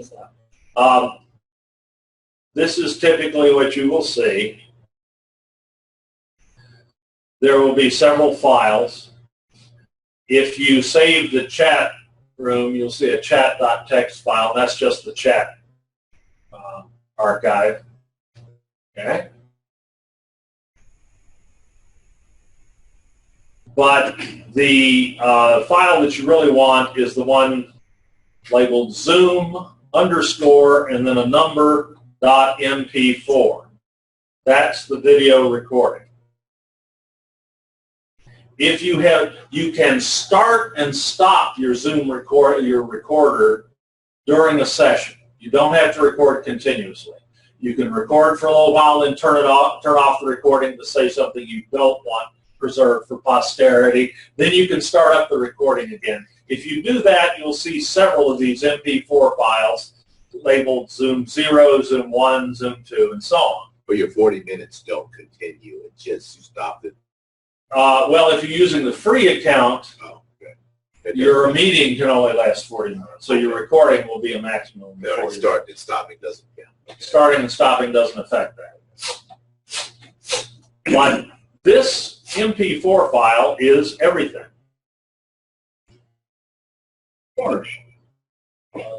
Okay. To start again there. That was a recording from 2 weeks ago. Okay. All right. So that file is on your computer. To share that with people, Or it downloads in your phone. all you have to do is upload that to a hosting service like YouTube. Unless you say record for the each student, then they get a recording of it. That's right. If you want to let them record, they'll have their own recording, and you don't have to share yours with them. But a more typical scenario would be that you put that recording on YouTube. And all you have to do that is to Go into YouTube. Of course, you have to have a Google account. Anybody who doesn't have a no, I'm not going to. Don't you happen to have a Google account to even have Zoom? If you have a Google account, you have a YouTube account. You might not have a YouTube channel. You might have to make the channel, and we can help you with that. But let's see, you just sign into YouTube with your YouTube account. Let's see. I can remember my password. I know, it's always a challenge. Yep, there we go. Now, all I have to do to put that file up on YouTube is to click Upload. Select Files to upload, and go to Documents, Zoom, find that file again. Doesn't really matter which one here. Just click that and click Open. And it uploads. That's all there is to putting a file on YouTube. You can send the link to anyone. And then you can send the link to anyone. If you make it unlisted, they can't find it unless they have the URL. If you make it public, people can search for it and might find it and view it. But you control that in your YouTube channel. I didn't see where you got that option to make it public or private when you upload it. We haven't yet. You get that after you upload it to YouTube. Let me show you that. Let me just find a YouTube video here that I put up there How about the before. closed captioning? You have to have that. And that Oh. David Johnson asked about that earlier. Yeah, we'll deal with that in just a moment. Let me just find one here. Like that one.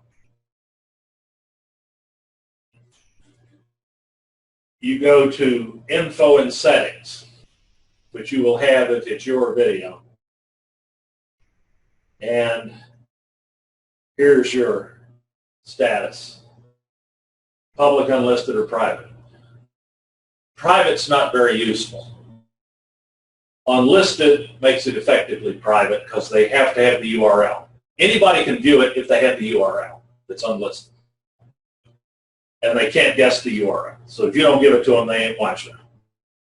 Public, of course, means anybody can search for it and find it, and anybody can view it. But that's how you control access to it on YouTube. But again, private's not worth it. I mean, unlisted is better. Unlisted is better. Private is very restricted.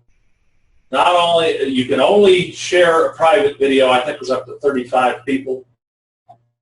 And they have to be logged in to YouTube in order to view it. So it's very restricted. It's like maybe movies you might do that way. You only want your family viewing those for sure. Those you make private. Instructional material, nah. Not unless you're preaching sedition and suggesting that unpleasant things about the chancellor or something like that. Then you might want to make it private. Hey, Dave, I have a question for you. Please. With the YouTube account, if it's unlisted or public, they don't have to have a Gmail or YouTube account to access that link, do they? That is correct. They do not. They do not, okay. They do not if it's public or unlisted. Okay. Good question. And please, I think it was David, right? Yes, it was. Thank you. You have a question, jump in like that. Whether you're here or online. It works a lot better that way. Thank you, David. All right. Now, the issue of closed captioning. I'm going to stop sharing for a second. You can't see it on your end right now, but I see in my menu at the bottom of the Zoom window a closed caption option. That has to be activated on your account. You have to go in and say, I want to use that. But it's just a check mark in a box. What that does is provide you with a closed captioning window that a real-time captioner, somebody who types really, really fast, normally somebody with the skills of a court reporter. It has one of those little machines that you see the person in the courtroom using, and they read back the question to the judge and so on. That's who does real-time captioning. Moonlighting. It's an amazing skill and a very remunerative profession if anybody's interested. I've often, if I could type, I'd be interested in doing that as a retirement job because you're always in demand and you can charge top dollar. But the state will pay for real-time captioners for us under appropriate circumstances. But that person can type into a window that only the people who want to see can see. They can open up that window and see. We're trying to work out the logistics on doing that with Zoom right now. When you use CCC Confer, you can just check a box and say, I want a real-time captioner, and as long as you give them 48 hours notice, the captioner will just show up in your meeting. They're working on getting that logistical train set up for Zoom right now. They haven't got it yet, which is why I don't have a real-time captioner thing. I am getting by on two things. One, when I upload this recording to Zoom, it will be captioned automatically. The captions will not be perfect, but they'll be surprisingly good. That's one thing I'm depending on. The other thing I'm depending on is that everything that I'm covering today is also available in captioned tutorials that we already have online. So, as a reasonable accommodation, anybody who is hearing impaired who wants this information can get it from those tutorials, or they can go and watch the recording, the YouTube recording, and there'll be pretty good captions. Am I entirely comfortable with that? No, I'm not. We're hoping that, and indeed this is being worked on right now. I've talked to Michelle at CCC Confer about this, and they are exploring this possibility with Zoom. What we're hoping for is that we will have a mechanism to request real-time captioners for Zoom sessions before long. And two, that those sessions will be capturable automatically. That is, what is typed into the closed captioning window will be captured as a caption file, a special type of text file that can be uploaded to the recording on YouTube without any extra effort to speak of. And then that recording will automatically be fully and accurately captioned. So that's where we are with closed captioning right now. David, did that answer your question that you put on chat forever ago? Yes, it did. Thank you. Thank you. Dave, that's strictly for your accounts, not personal accounts. Right. That's for those would have to be pro accounts associated with college. You're correct. I mean, you could hire a real-time captioner to come in and do it, but whoo, those people get paid a lot of money. Several tens of dollars an hour. Probably hundreds of dollars an hour. I don't know exactly what it is, but I know it's steep. Thank God the state chancellor's office pays for that for official stuff. Choice of law school or captioning school. It's always I'm sorry? It's always a difficult choice, law school or captioning school. Yeah, there you go. Right. Yeah. Are you going to eat this week or are you going to have it captioned? Right. No, probably several weeks worth of eating. Yeah, it's an expensive business. So the uploading it to YouTube and let YouTube caption it is good. And if it's not too long a meeting, you could realistically go in and edit the captions on YouTube yourself and make it perfect. But if it's an hour or more, you're not going to do that. It takes a long time to caption an hour, to edit the captions on an hour-long YouTube video. Trust us, we do that from time to time. That is not something you do unless there were a really compelling reason to do so. Can we do that in Camtasia? You could caption it in Camtasia as well. Seems to me, yeah, I remember doing that. Yeah.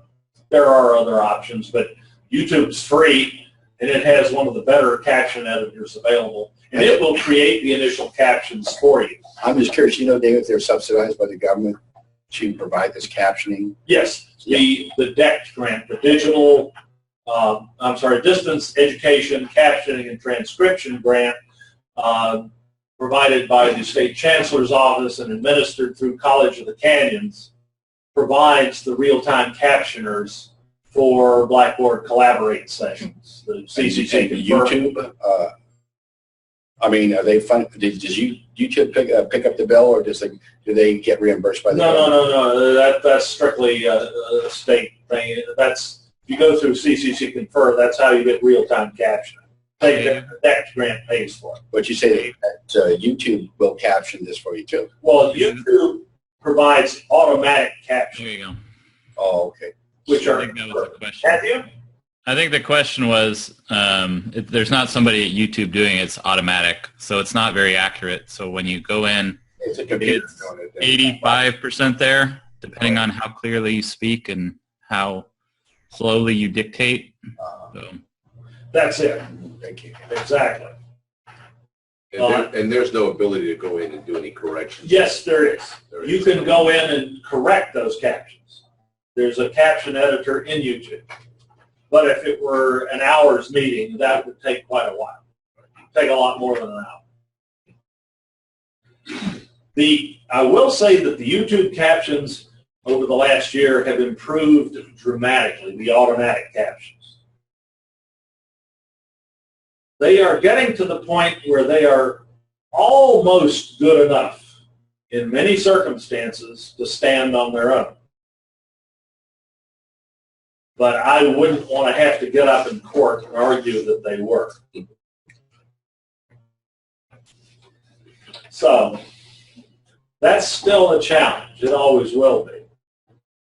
But we're making progress all the time. If we get the capability to get real-time captioners into a Zoom session without a lot of hassle, and then also the ability to capture those captions as they're typed by the captioner in a caption file, which can then be uploaded to YouTube and synchronized automatically with your recording, then we're in great shape.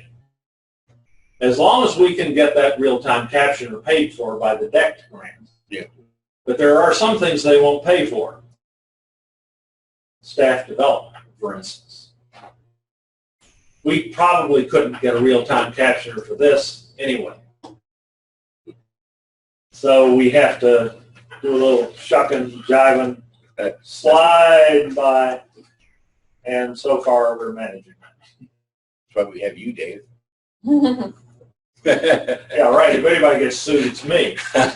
Thank you. Okay. Good questions all. Let me check chat here, see if anything else has come up. No, not yet. I remembered to do that. I'm proud of myself. And I'm still recording. Damn. Not bad for a 65-year-old man. All right, let's see where we are. We've done most of the operating of the Zoom interface, screen sharing. Equipment. That question came up during the break. What's the minimum you got to have? Let me get into speaker view here and bring me up. All right. What's the minimum you got to have to do this in terms of equipment? We know that you need a Zoom account, free or a pro account that we provide or one that you pay for. But what do you need in the way of hardware? At minimum, you need a computer,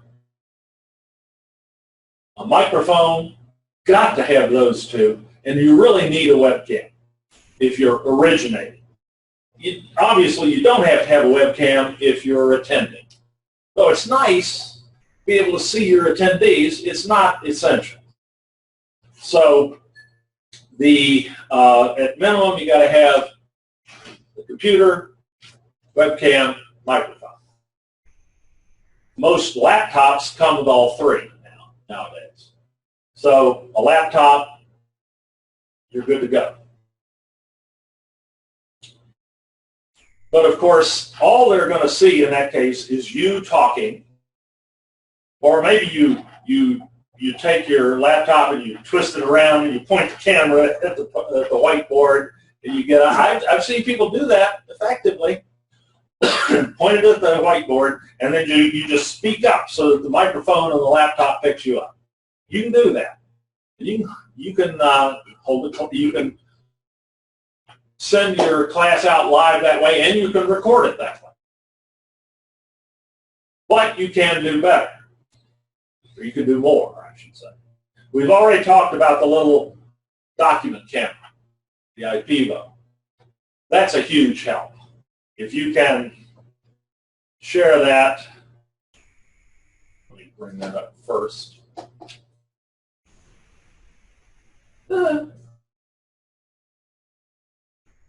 Oh, no, I don't want to do that. Cancel out of this screen share. There, I got to hit the right X. Let me bring up the IPVO application first. So that's a key, Carol. Then I'll go back and I'll share my screen. And there's the document camera. That just really increases your capability. You don't have to get up and stand up the whiteboard. Anything you write on here,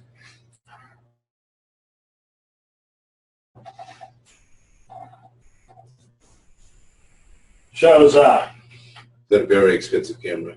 Document camera? $70 most days. And we do have a couple for checkout. They have to be checked out right now. Right. But we do have a couple for checkout. And can it be used to look at the screen, or it's only down below on a writing surface? Actually, you can use it for anything. You can direct it up and onto you. So mine yeah, why would I want to do that? I don't know. Oh my gosh, you're upside down. Notice the problem? Yeah. I've got it mirrored. I can uncheck that. Yep. So, but if you're going to use it as a document camera, you want it mirrored so that they don't have to read backwards. So yeah, you could use it as your primary webcam. It's not quite as good a webcam as, say, it's certainly not as good as the Logitech because it's designed to show static images more than it is motion. So it's very clear. It was clearer, for instance, a clearer image than I would get if I took this Logitech webcam and I pointed it down somehow, suspended it somehow. Actually, one of the best things about the little document camera is the little stand it comes with. It allows you to set it up like that and do different things with it. But that's a really nice to have. Yeah. So now you're talking another $70. That would meet 90% of your needs or more right there. So a computer, if you got a laptop with a webcam in it and this, and you got the laptop for your other reasons, so another $70 for the IPVO, and you're golden. You can get fancier than that. One simple thing you can do is what you see that I've done with my webcam here. I bought a little $20 desktop tripod, and I put it on that. So if I activate that webcam as the one that I'm using, I can zoom, I can pan around the room. I can find everybody. But even if they're trying to hide, I can track them down and put them in the view. I can even turn that around at need. Whoa. Uh-oh. Uh-oh. Equipment malfunction. This ain't the best tripod. I've got a better one. I don't know why I didn't bring that one out. So I can put it on me. So I could get a lot of mileage out of one webcam if I put it on a tripod. So that's a really cheap, nice trick that you can use. You can get those little tripods just about anywhere now. Certainly at Best Buy or Fry's or Walmart, for that matter. But same thing, you can move it down to a document as well. And I can move it down to a document, but I don't have any way to invert the image on this window. It's not going to make a good document camera because, so. It'll be Becker. Yeah. Actually, you can mirror, come to think of it, in Zoom. So that might work. It's just not ideal as a document camera. What's that one doing? I mean, in other words, why is that here now for right, you? Is that as a presenter? Is that another reason? Mike is asking about another camera that's sitting over here. Is you essentially have that one right there. 5 cameras going. I have a lot of cameras going. As I say, you can get fancier. And we wanted, this is the toy part of the presentation. That camera is running over into a video switcher. That thing right there, which is sitting right behind my laptop. Mm-hmm. You're probably not going to want to buy that. That's $1,000. Good. But you can get a much simpler one for about $30 from, you used to be able to get them from Radio Shack. You can get it from Amazon now. That will actually switch video from one source to another. Video switch. And that is running into my computer through a device called a USB video interface. And let me see if I can pick that up off the floor and show it to you. But that's if you're going to have 5 toys. That's if you're going to go. You're going to do this if the toys are more important to you than the process. But it is useful, as you see me using it today. Here's the Dazzle device, the USB video interface. It cost me $53, I think, from Amazon. And it's got the cable here is just a USB cable. It's going into my computer. And there's some drivers and a piece of software that go with it.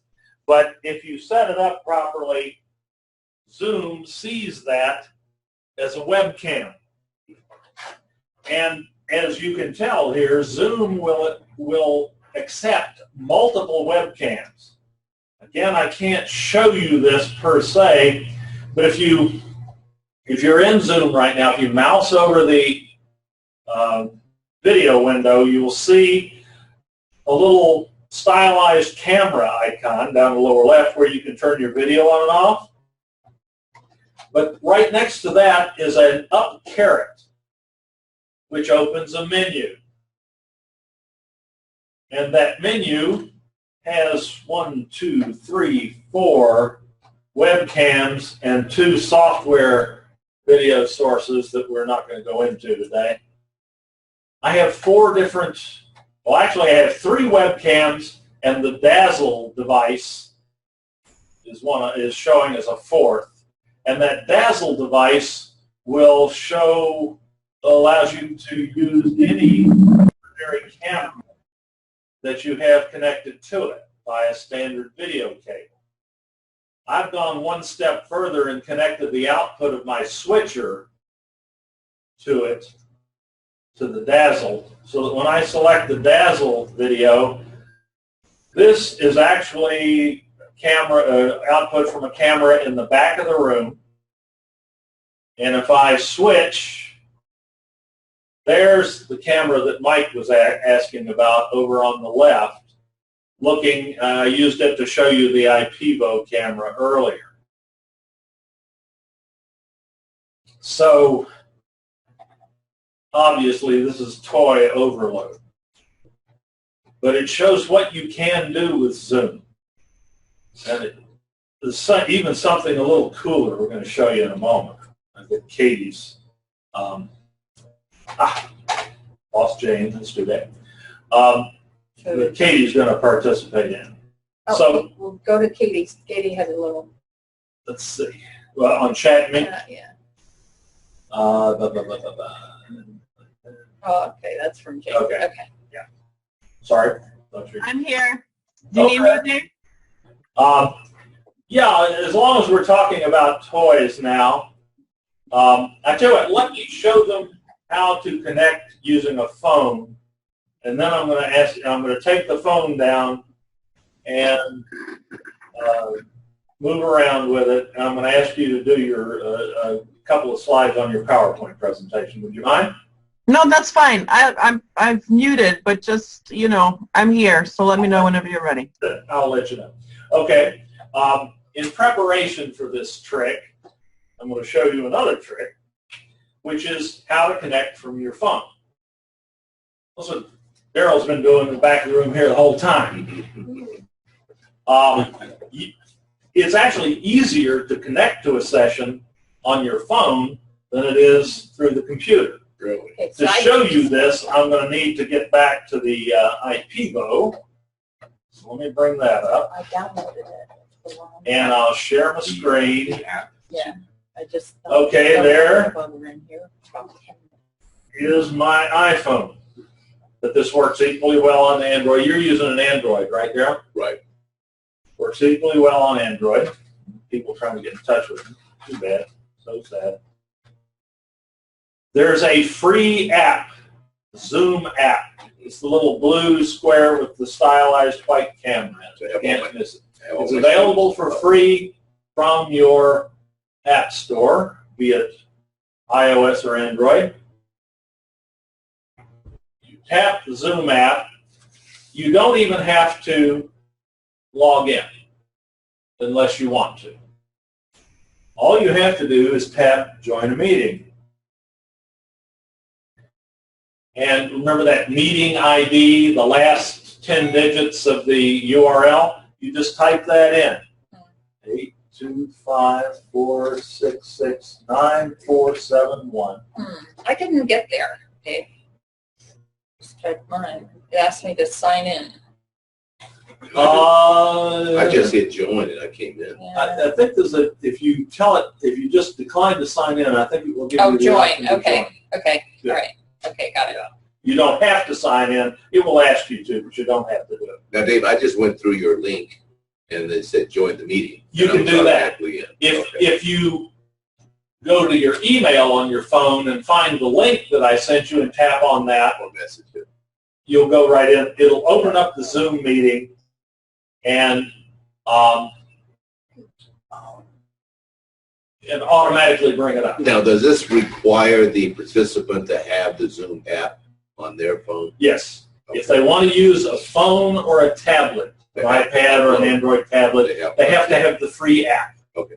But all they got to So do what was your number? 825 466 9471. And that's your phone number.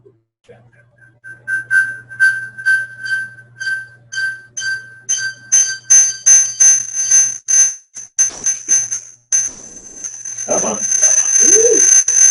Feedback.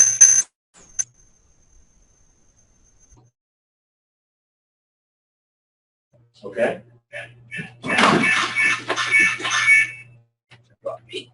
You dropped you? For some reason, I'm just waiting. Hello, hello, hello. There you go. There you go. here, I turned the sound off. Sorry about that. All right, now, let's go like that. Okay, now, of course, we've got the infinite screen thing. It's like sitting between two parallel mirrors and looking. But there's the, I can see you just as well as if I'm looking at you on the computer screen. I can see you a lot better than I can see you in person because I'm blind as a bat. This I can see. You Mine can is talk. rolling waiting. Pardon? Mine is rolling waiting. Get in. Does it take forever? Rolling. Oh, it depends on if you're on. Are you on the Miramar Wi-Fi? Or on- Probably not. or on cellular? Probably cell. SDC. Verizon? Mm-hmm. Verizon connectivity here on the campus sucks. Yeah, that's what we're doing here. That's your problem. Is you do have to have a reasonable cellular bandwidth if you're not on Wi-Fi. If you put that on the Miramar Wi-Fi, it'll work reasonably well. That's the, instead of SDCCD Wi-Fi? Well, here, the district Wi-Fi is much better. So the username for district Wi-Fi is 1, 2, 3, 4, 5, 6, 7, 8? The district Wi-Fi, not the SDCCD Wi-Fi. The one that says district Wi-Fi is 1, 2, 3, 4, 5, 6, 7, 8. Okay, district wireless. District wireless. Okay, so that's the, I don't need a username then, okay. No, you do not. You just need the password. 4, 5, 6, 7, 8. So the phone Where do you put that in? works as well as a computer. Just And if I pick that up go to your Play Store and free app or just Okay, finally Google, through. Zoom. if I kill screen share here so that everybody can see something else, Still waiting. okay? Okay. There I am. You're seeing me as if you go to gallery view, you'll see me as you see another me down there as a participant. Showing muted because I don't dare have two microphones running at the same time. Yeah, you Google Zoom. And if you scroll from screen to screen, you can see other people as well.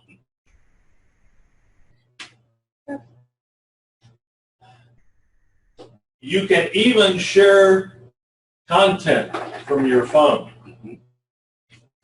I can go to share content, and I can share a website URL. For instance, I've got my, remember I mentioned earlier that we have tutorials on most of this? Well, here's where they are on our video production website, Get Real, that Katie designed. There are, go to the menu.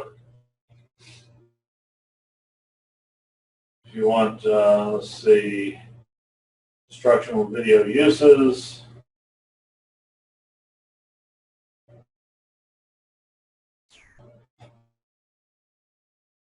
Scroll that up. Keep going. Real-time interaction through video. Have that. I'll tell you all about Zoom. And I'm sharing all this with you from my phone. I'm not doing this sharing from the computer. Oh God, there I am again. Under samples. Get that out of there. Oh God. There's a video that doesn't have my picture prominently featured anyway. So you can share a website. You can share documents if you have them not on your phone, but if you have them on Dropbox, you can share them from Dropbox. You could pull up a student's paper, and you could both look at it. And you could be on your phone in your car somewhere. Driving. Why does it say driving mode? I see that on my phone. If you scroll to the right, it says driving mode. Yeah. That's designed to keep you from trying to do this while you're driving. But if you just swipe out of that, you can do anything you want. Yeah. But that way you could participate while driving by talking. If you're in driving mode, you can talk, but you can't. There's nothing on the screen to see, so you're not tempted to look over at it. I think that's a forlorn hope.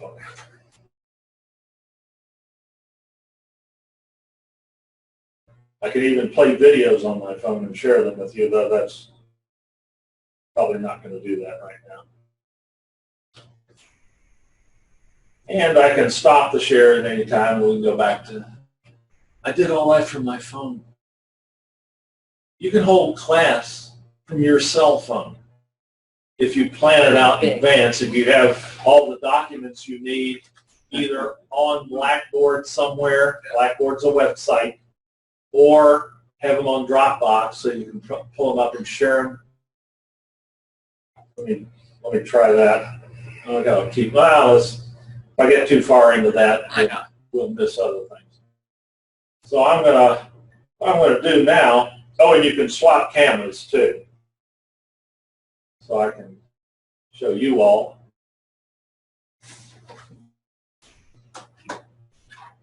Or me. So with the phone, you've automatically got 2 webcams. But now, Katie, are you there? Yep, I'm here.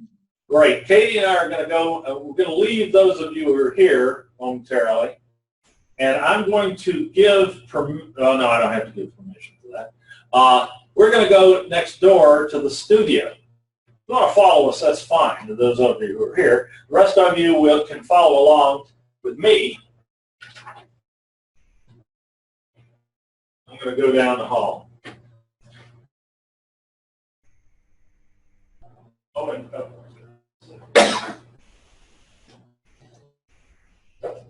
If you would put yourself in speaker view, that'll make this a little better. How do you do speaker view? How do you do speaker view? Mouse over the video window, look in the upper right. Got it. That's just showing his test. Okay. Let's change this to speaker. Lost my connection. Speaker view. Just like that you books. This one? That one is full, that's gallery. Okay. Oh, speaker view. Can't hear you.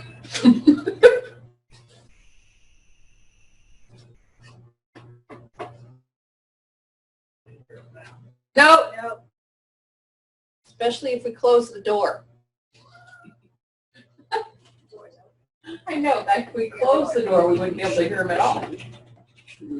Is there,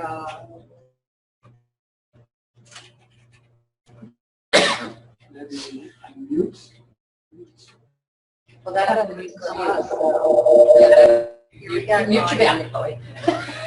You were making all that noise.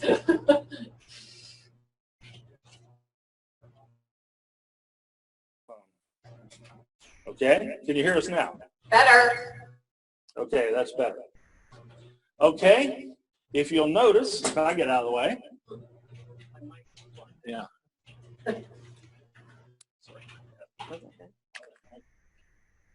All right, Katie, go ahead. Whoa. God, okay, hold on. So I'm giving a PowerPoint presentation, I think. I'm just trying to get my slide to change.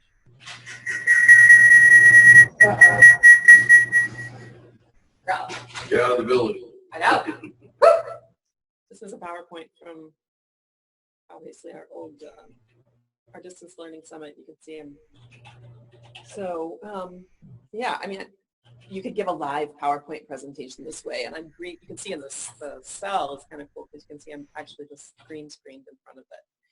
What I'm standing in front of is that green screen, but to you guys, it's like I'm weatherman style in front. Well, I guess like this. The PowerPoint is the non-real one on the right.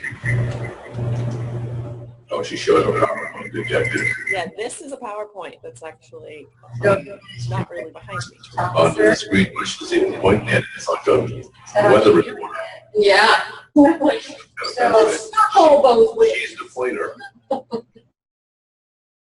So this is another slide that happens to have a video on it. Don't be confused by the fact that there's videos on this PowerPoint. It's just the PowerPoint with whatever you'd want in it. This, I don't know, Dave, if you want to talk about how, I mean, this doesn't give you any additional capability than just sharing your screen does in Zoom. So No, This would be, I think, if you wanted to record this, Yeah. and it's another setup that would allow you to create an instructional video to be viewed after the fact. But in terms of live PowerPoint delivery, it's much simpler. Don't feel like you do not have to have a green screen to do live PowerPoint delivery. I double clicked on the other one. Yeah. Double click. Okay. Because it has the background reminder. Mhm. Which is fascinating. It shows a better reminder. Yeah, it's almost like being a news report. So how does it do that? How do you? I gotta be careful because it's gonna make. Dude, looks like a rock star there. Dave? Dave? Can't hear you. The speaker view is locked on the other camera, on the other room.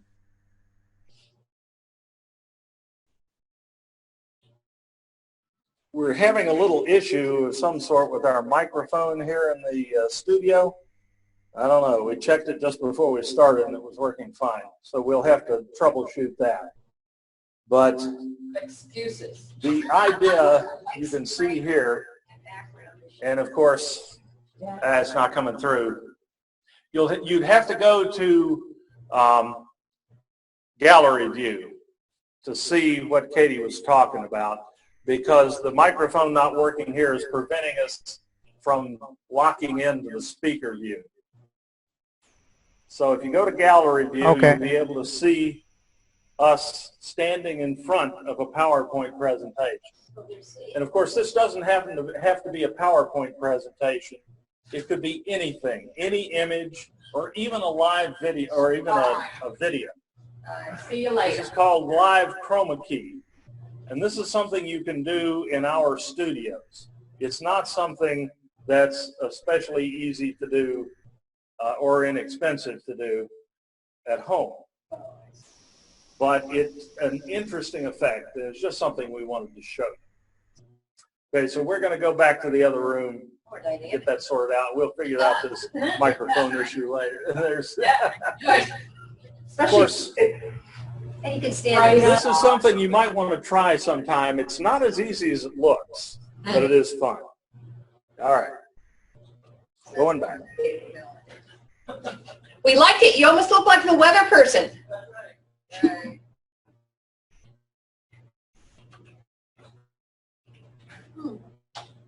And the yellow door closed. Something like that. Okay, I'll leave the cell phone on there for a minute. Yeah, that microphone was picking us up all the way down the hall, but it wasn't showing the showing what I was trying to show you. Sorry about that. So this backdrop thing, where you do a talk on the side and show a video, or your more PowerPoint overlay kind of. Right. Has to be done in the studio. Yeah, that would have to be done in the studio. That requires a fairly expensive piece of equipment called the live keyer. The one I've got is about the lowest end you can buy, and it was $1,300. So what's the length of time? I mean, I don't think students nowadays want long lectures or even Right. videos to watch. 6-7 minutes, you've lost them already. So this the kind shorter of thing the better. would be, yeah. Shorter the better. You're absolutely right. So instead of those long lecture boring videos that we were making, you know, really, they can be boring for the students. Something like this might be a little more, you know, reinforcing or something, stimulating. Indeed. It just depends on what you're trying to accomplish. Let's see, let me go back to, there we go. Too many camera options there. Well, do you have to make this beforehand? And then at your Zoom meeting or your classroom, you can run it through Zoom? No, you don't have to do it beforehand. You can. Yeah. You can. Have you noticed today? Pardon? Have you noticed he's driving now? Daryl is in his car. Oh, he's projecting from his car. Yeah. He's getting really creative. Very good. Hey, Daryl. Showing off. Yep. I've attended more than one Zoom meeting from my car.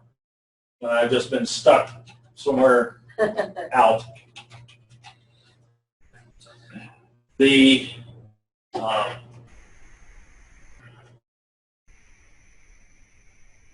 again, with a lot of these tools, you're limited only by your imagination. But no, if you want to play a video for a student, you don't, or for a class, you don't have to record that in your. Well, of course, it would be a recorded video, but you can play a YouTube video right off of YouTube and send it out, and they can hear it and see it.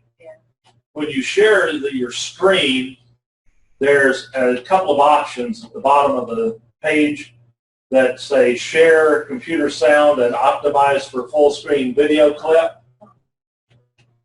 And you want to check those if you're planning on playing a video during your screen share. But now if I share my screen and I bring up YouTube. Somewhere. There we go.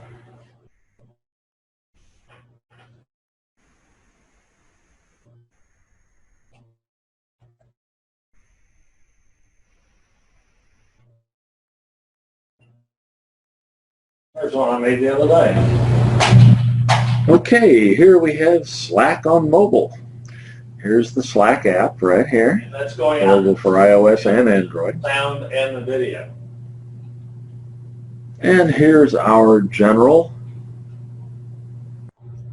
That's another tool that we're looking at. There'll be a session on that later. Slack on? Slack. Slack. It's a team communication tool that's sweeping corporate America like a storm. And it has some. It has a free version, and it has some possibilities for education. So we're gonna do a session on that at some point. But that, could have been anything. Yeah. So you can show movies in class without prior preparation. That was just ad hoc. I just did that on the spur of the moment. And people on the other end will hear it and see it. And generally, even if you have somebody speaking on camera, generally the synchronization, lip sync will be pretty good. Better than Milli Vanilli. Everybody remembers that. Okay. All right. We're getting down to the wire here, so let's make sure there's nothing that I've forgotten. We've been through about all the equipment. We've seen the live chroma key. I encourage you to come by and try that sometime. You can use that either in a live Zoom session or in a recorded session. And you can interact with the background. You stand in front of a green screen and you put either a still image or a video behind you, and you can interact with that video in real time. You can point at things, and it adds up. As Katie said, it doesn't really give you any fundamental capability that you don't have just by popping your PowerPoint up, sharing your screen, and talking about it. It just looks a little more contemporary. But it's a little more visually interesting. So it might keep their attention a little more. But that's something you have to come here to do, whereas you can do the other anywhere. All you have to do to give a PowerPoint lecture in Zoom is to bring up PowerPoint, obviously. Share your screen. And share your screen. You got it. See, I don't have PowerPoint. I have to go to search on mine. Yeah. I think we've done enough of that. I think you get the idea. You just bring up PowerPoint, start your PowerPoint presentation, and start talking. You share your screen and start talking.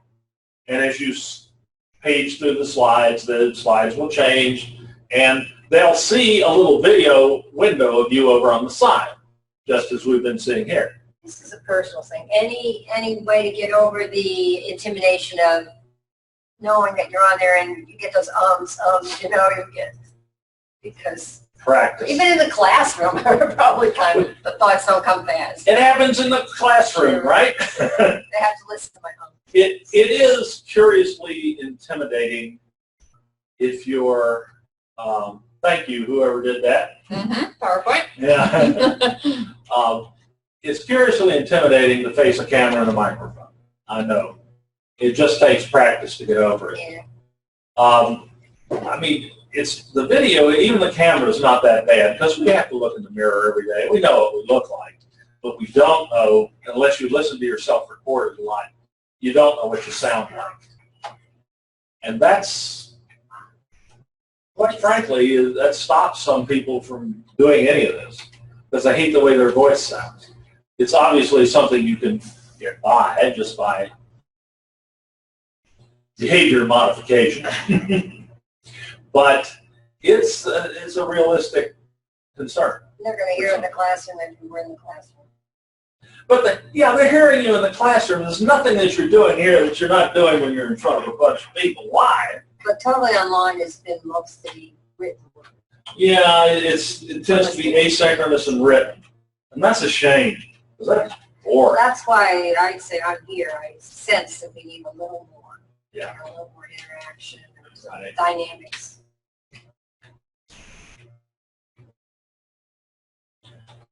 So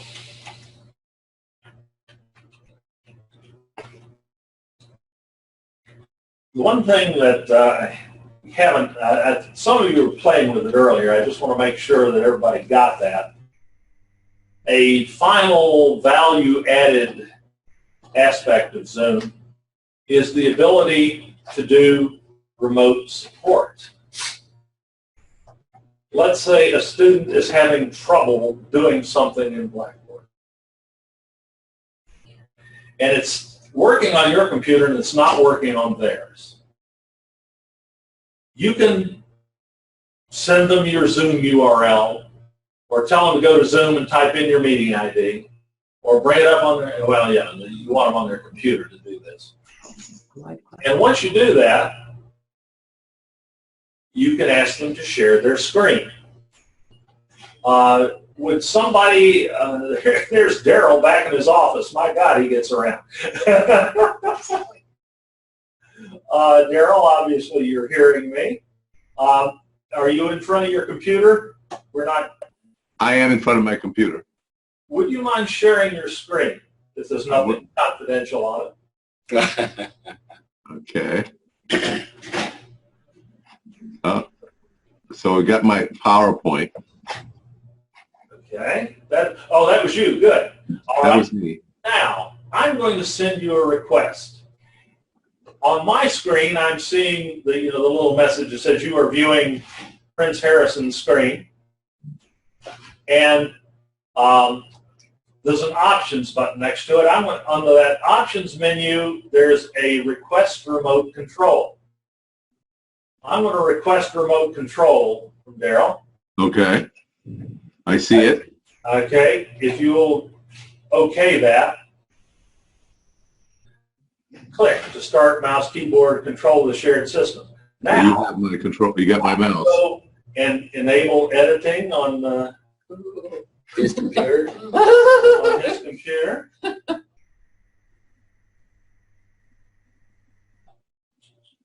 Oops. He didn't want you to enable the edit. He didn't want me to do that. He didn't share. No, wait a minute. There you go. Okay, I'm going to have to ask again. Okay. There we go. Request. Approve. Thank you. Now I can, if I get my video in out of the way, I can minimize PowerPoint here. Come on.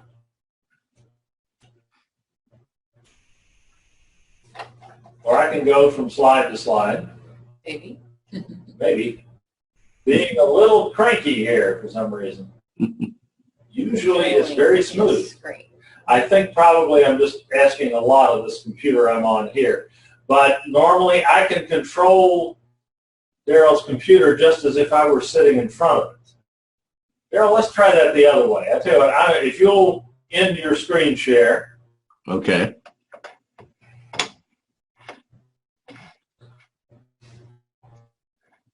All right. Now I'm going to share my screen. Okay. Now, if you will go to the top of the screen and find that options menu and open it and send me a request, control my computer. Do you see the request? No, not yet. It'll come through. Yeah, there it is. I'm approving it. Okay. You'll be getting a message that says click, and look at that. Is that me? That's you. My hands are in the air. People, am I here? Am I? So Are this my hands, my fingers leaving my hands? This is like driving a car, automatically driving your car. Is that what you're saying? Exactly. Oh, let me go. Wait a minute. Is that a pornography website? No, I'm sorry. Exactly. Be careful. Just open something up. Doesn't matter. Okay. I was just looking at I don't think there's anything dangerous there. Okay. Daryl's doing this. Well, yeah, my son-in-law fixes my computer from remote, so Right. that's what he does. And this all is the a time. value-added benefit of Zoom. You can help your students out this way. You can walk them through something. But even finding places in Blackboard where the discussions are. Right. Where the weekly Exactly. discussion is. Or if they're, to do that, you can just share your screen and show it to them. Yeah. But let's say they're having trouble bringing up a discussion. You can have them share their screen, and then you can show them how to do it on their computer and convince them that it's possible. Or find out that it's not, and there is something wrong with their computer. But they have to click in their machine. They have to allow you to do it. You have to request remote control from them, and they have to agree to it. Nobody can take over your computer without your cooperation. But by gum, it works. Hey, got I don't know remade it here. I don't know what Daryl's finding on my computer. I guess I should think be he worried. stopped the share. Yeah, I just gave it back to you. Yeah, you all are seeing here through the projector. But let me stop the share. So that's the final value-added benefit of Zoom I thought I'd mention. We've already talked about the recording. Let me point out another aspect of that. Zoom is a fairly decent screencasting tool. You can fire up a Zoom session and not even have anybody else in the session. But is this with the Pro or with the free one? Both. Okay. Remember, the only limitation on the free one is 40 minutes. Everything else you can do with the free one that you can do with the real, with the Pro. You can set up a Zoom session, get your webcam ready, get your PowerPoint ready, or your Blackboard site ready, and you can record yourself talking about it. You can share your screen, and that will, even though there's nobody to share it with, that will cause the screen to be recorded. You can record anything that you see on your screen. Then you can go back and forth between the screen share and the webcam, the screen share and the webcam, and you can record a help session. If you've got your IPVO camera, you can record yourself a whiteboard session. And you can all of that. You can put it up on YouTube, and the students can watch it later. That's what we call screencasting. And Zoom is a pretty decent screencasting tool. The quality of the video and the audio of the screen video, the webcam video is wonderful if you have a good webcam.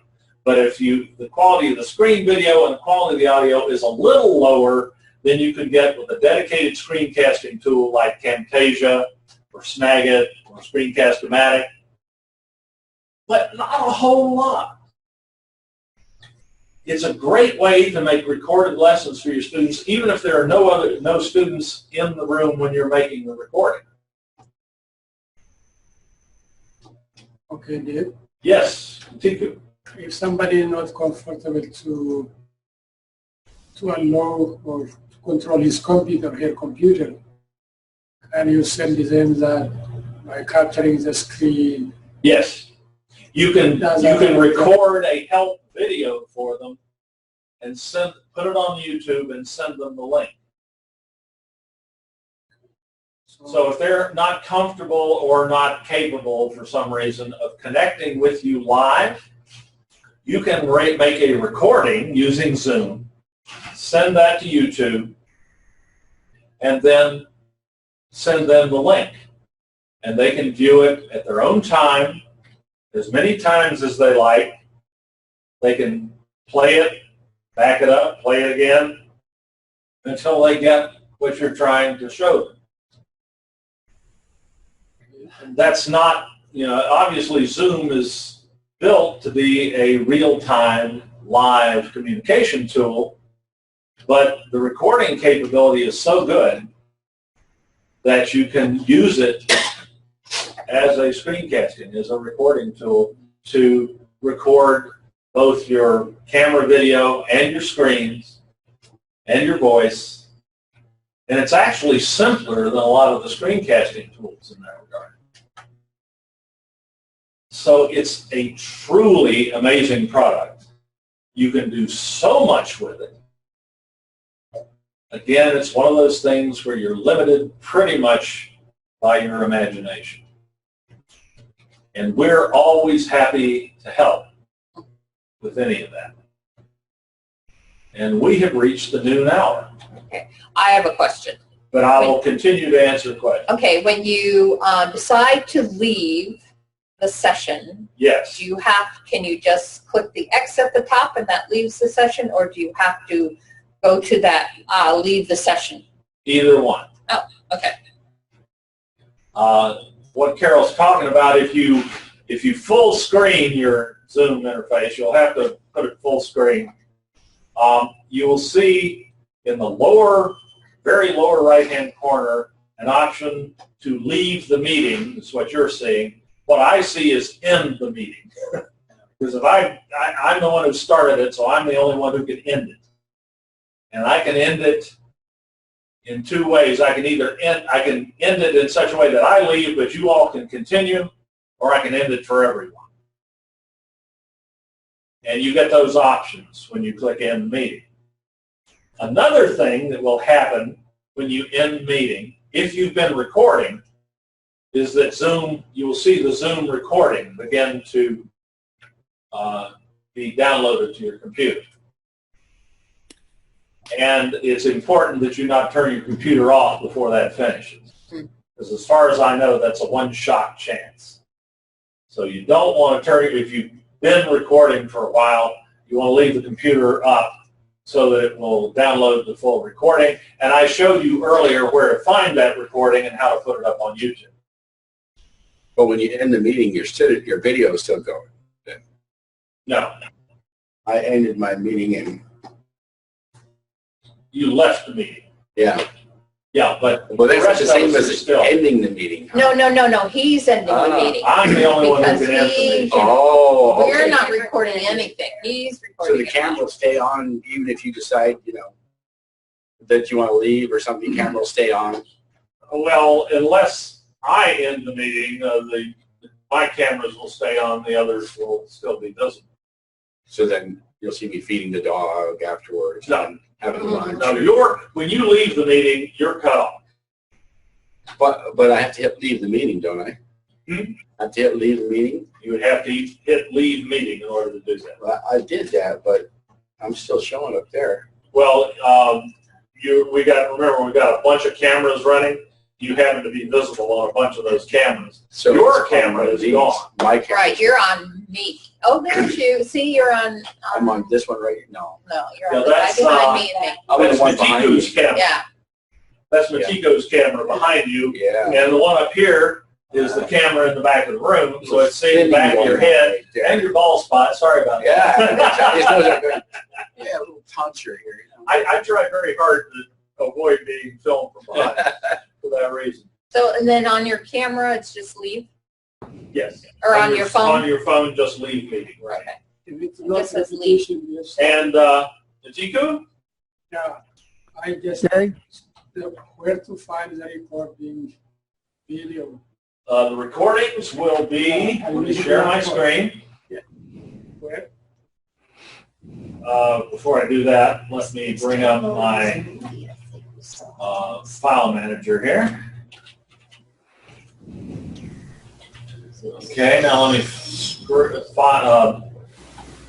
Share screen. Your recordings will be under Documents in Windows. Will be under I'm not sure where they are on a Mac. They're there somewhere. They'll be under Documents, Zoom.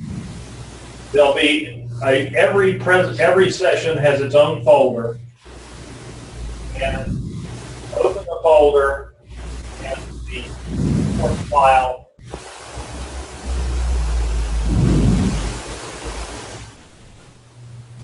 The MP4 file is the recorder. That's a different way, like it's an attachment. It's probably too big to do that. See how big that one was. That file is 508 megabytes. You're going to email that. Yeah. That's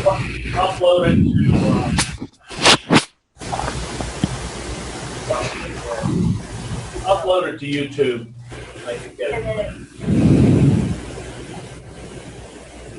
Okay, did that answer your question, Natika? Really only Let me find that.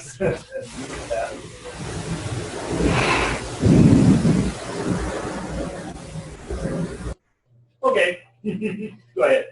So it's really, if it's downloaded, it's not a big memory on your machine. It's just sitting there in the download. No, it's not. A hinterland on where that is. By the standards of today's hard drives, it's not a very big file. But by the standards of email, it's a big file. Yeah, I got it. Most email attachments in most systems won't take attachments bigger than 10 megabytes. That's 50 times that size. So. I was interested in screencasting because I don't know what has happened or if I'm doing something wrong, but I would take a screen capture, say to show them where to click finding a discussion board and send them that. And Blackboard wouldn't let me upload that image sometimes. So I gave up on it. Really, I don't know what I was doing wrong or what. It was probably taking longer than you expected. And if you don't wait it out until the Blackboard screen flips and tells you it's uploaded, it can take a typical, was this a screenshot or a video? Yeah, okay, so the screen, I stopped using it, so I forgot how I was doing it, but when I go to Screencast-O-Matic and then try to put it in a discussion board or something, No. it won't grab it. No. So you can't do that anymore. Used Well, to be no, able it's just to. you can, Yeah. but the servers in Virginia, Screencast-O-Matic will produce a file that may be, say, 50 megabytes in size. That can take 15, 20 minutes to upload. Yeah. So that was not efficient then. I'm sorry? That was not efficient if it was that big. No, it's not. So that's why with that one, you're better off putting it on YouTube Now, and then put a link in Blackboard to the YouTube video rather than actually uploading the video. Well, even Katie used to send me a little screencast in an email and stuff. I don't see those coming through like, a little, go click here with a little red arrow or something. We did that with Gene too, real quick little thing. But again, when we send you a screencast, normally what we send you is just a link to a screencast that is online. Yeah, but it used to come through. But, maybe I managed it. I don't know. Those files are generally too big Yeah, that's what to happened. put on the Blackboard efficiently. Because if it takes it 10, 15 minutes to upload for you, if a student, even once it gets on Blackboard, if a student clicks on it, it's probably going to take them 10 or 15 minutes to download it before it'll play. I have to come in and go over some of that. So we have other ways of doing that. Exactly. Yeah. We'll be delighted to work with you on that. Okay?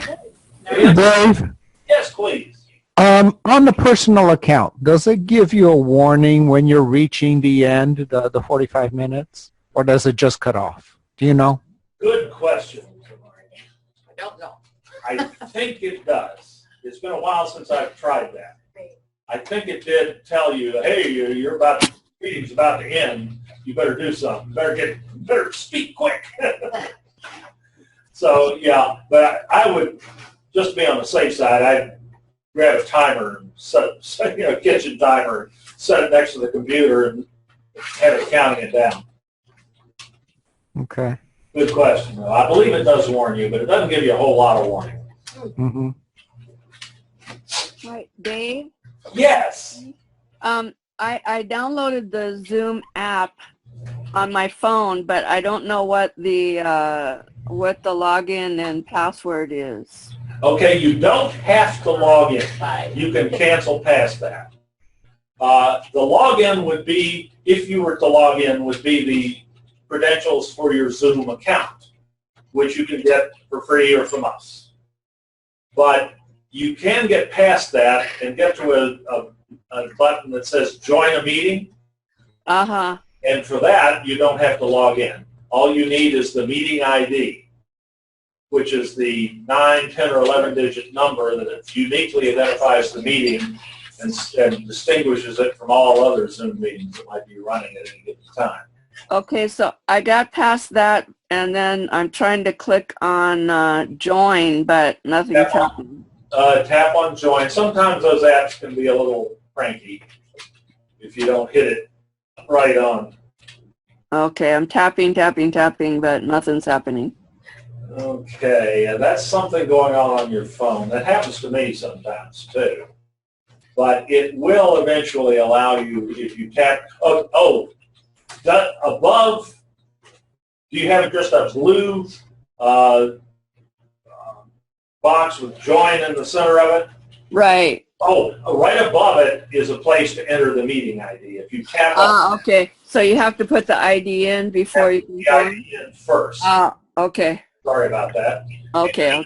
In this case, it's 825-466-9471. And you should go right in.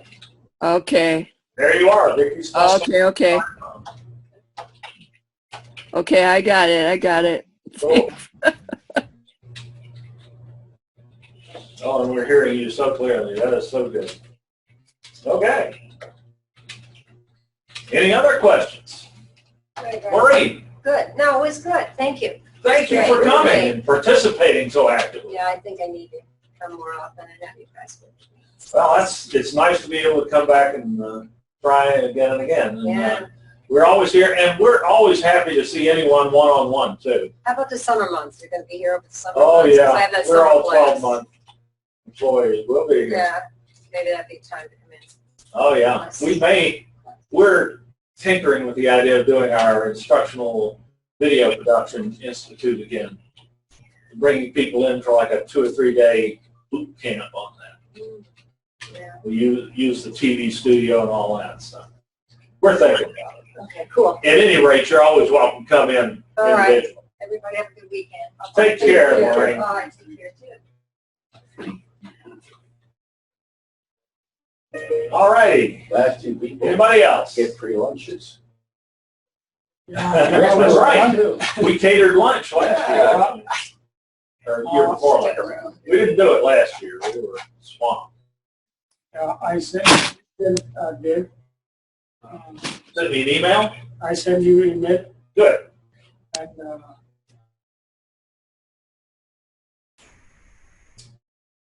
I will take a look at it as soon as we get done here. Yes, I think she wants you to have that account. Right. Okay. So thank you so much. Really, it's enjoyable, but it's not only last day. So happy to have you. Yes, I will be back and learn more and practice more. Okay, well, signing off, folks. Take care, and we will see you hopefully for one of these in the future. We're having them every Friday for a while, so Absolutely. keep an eye on it. Bye-bye. I'll be sending out reminders. Take care. Thank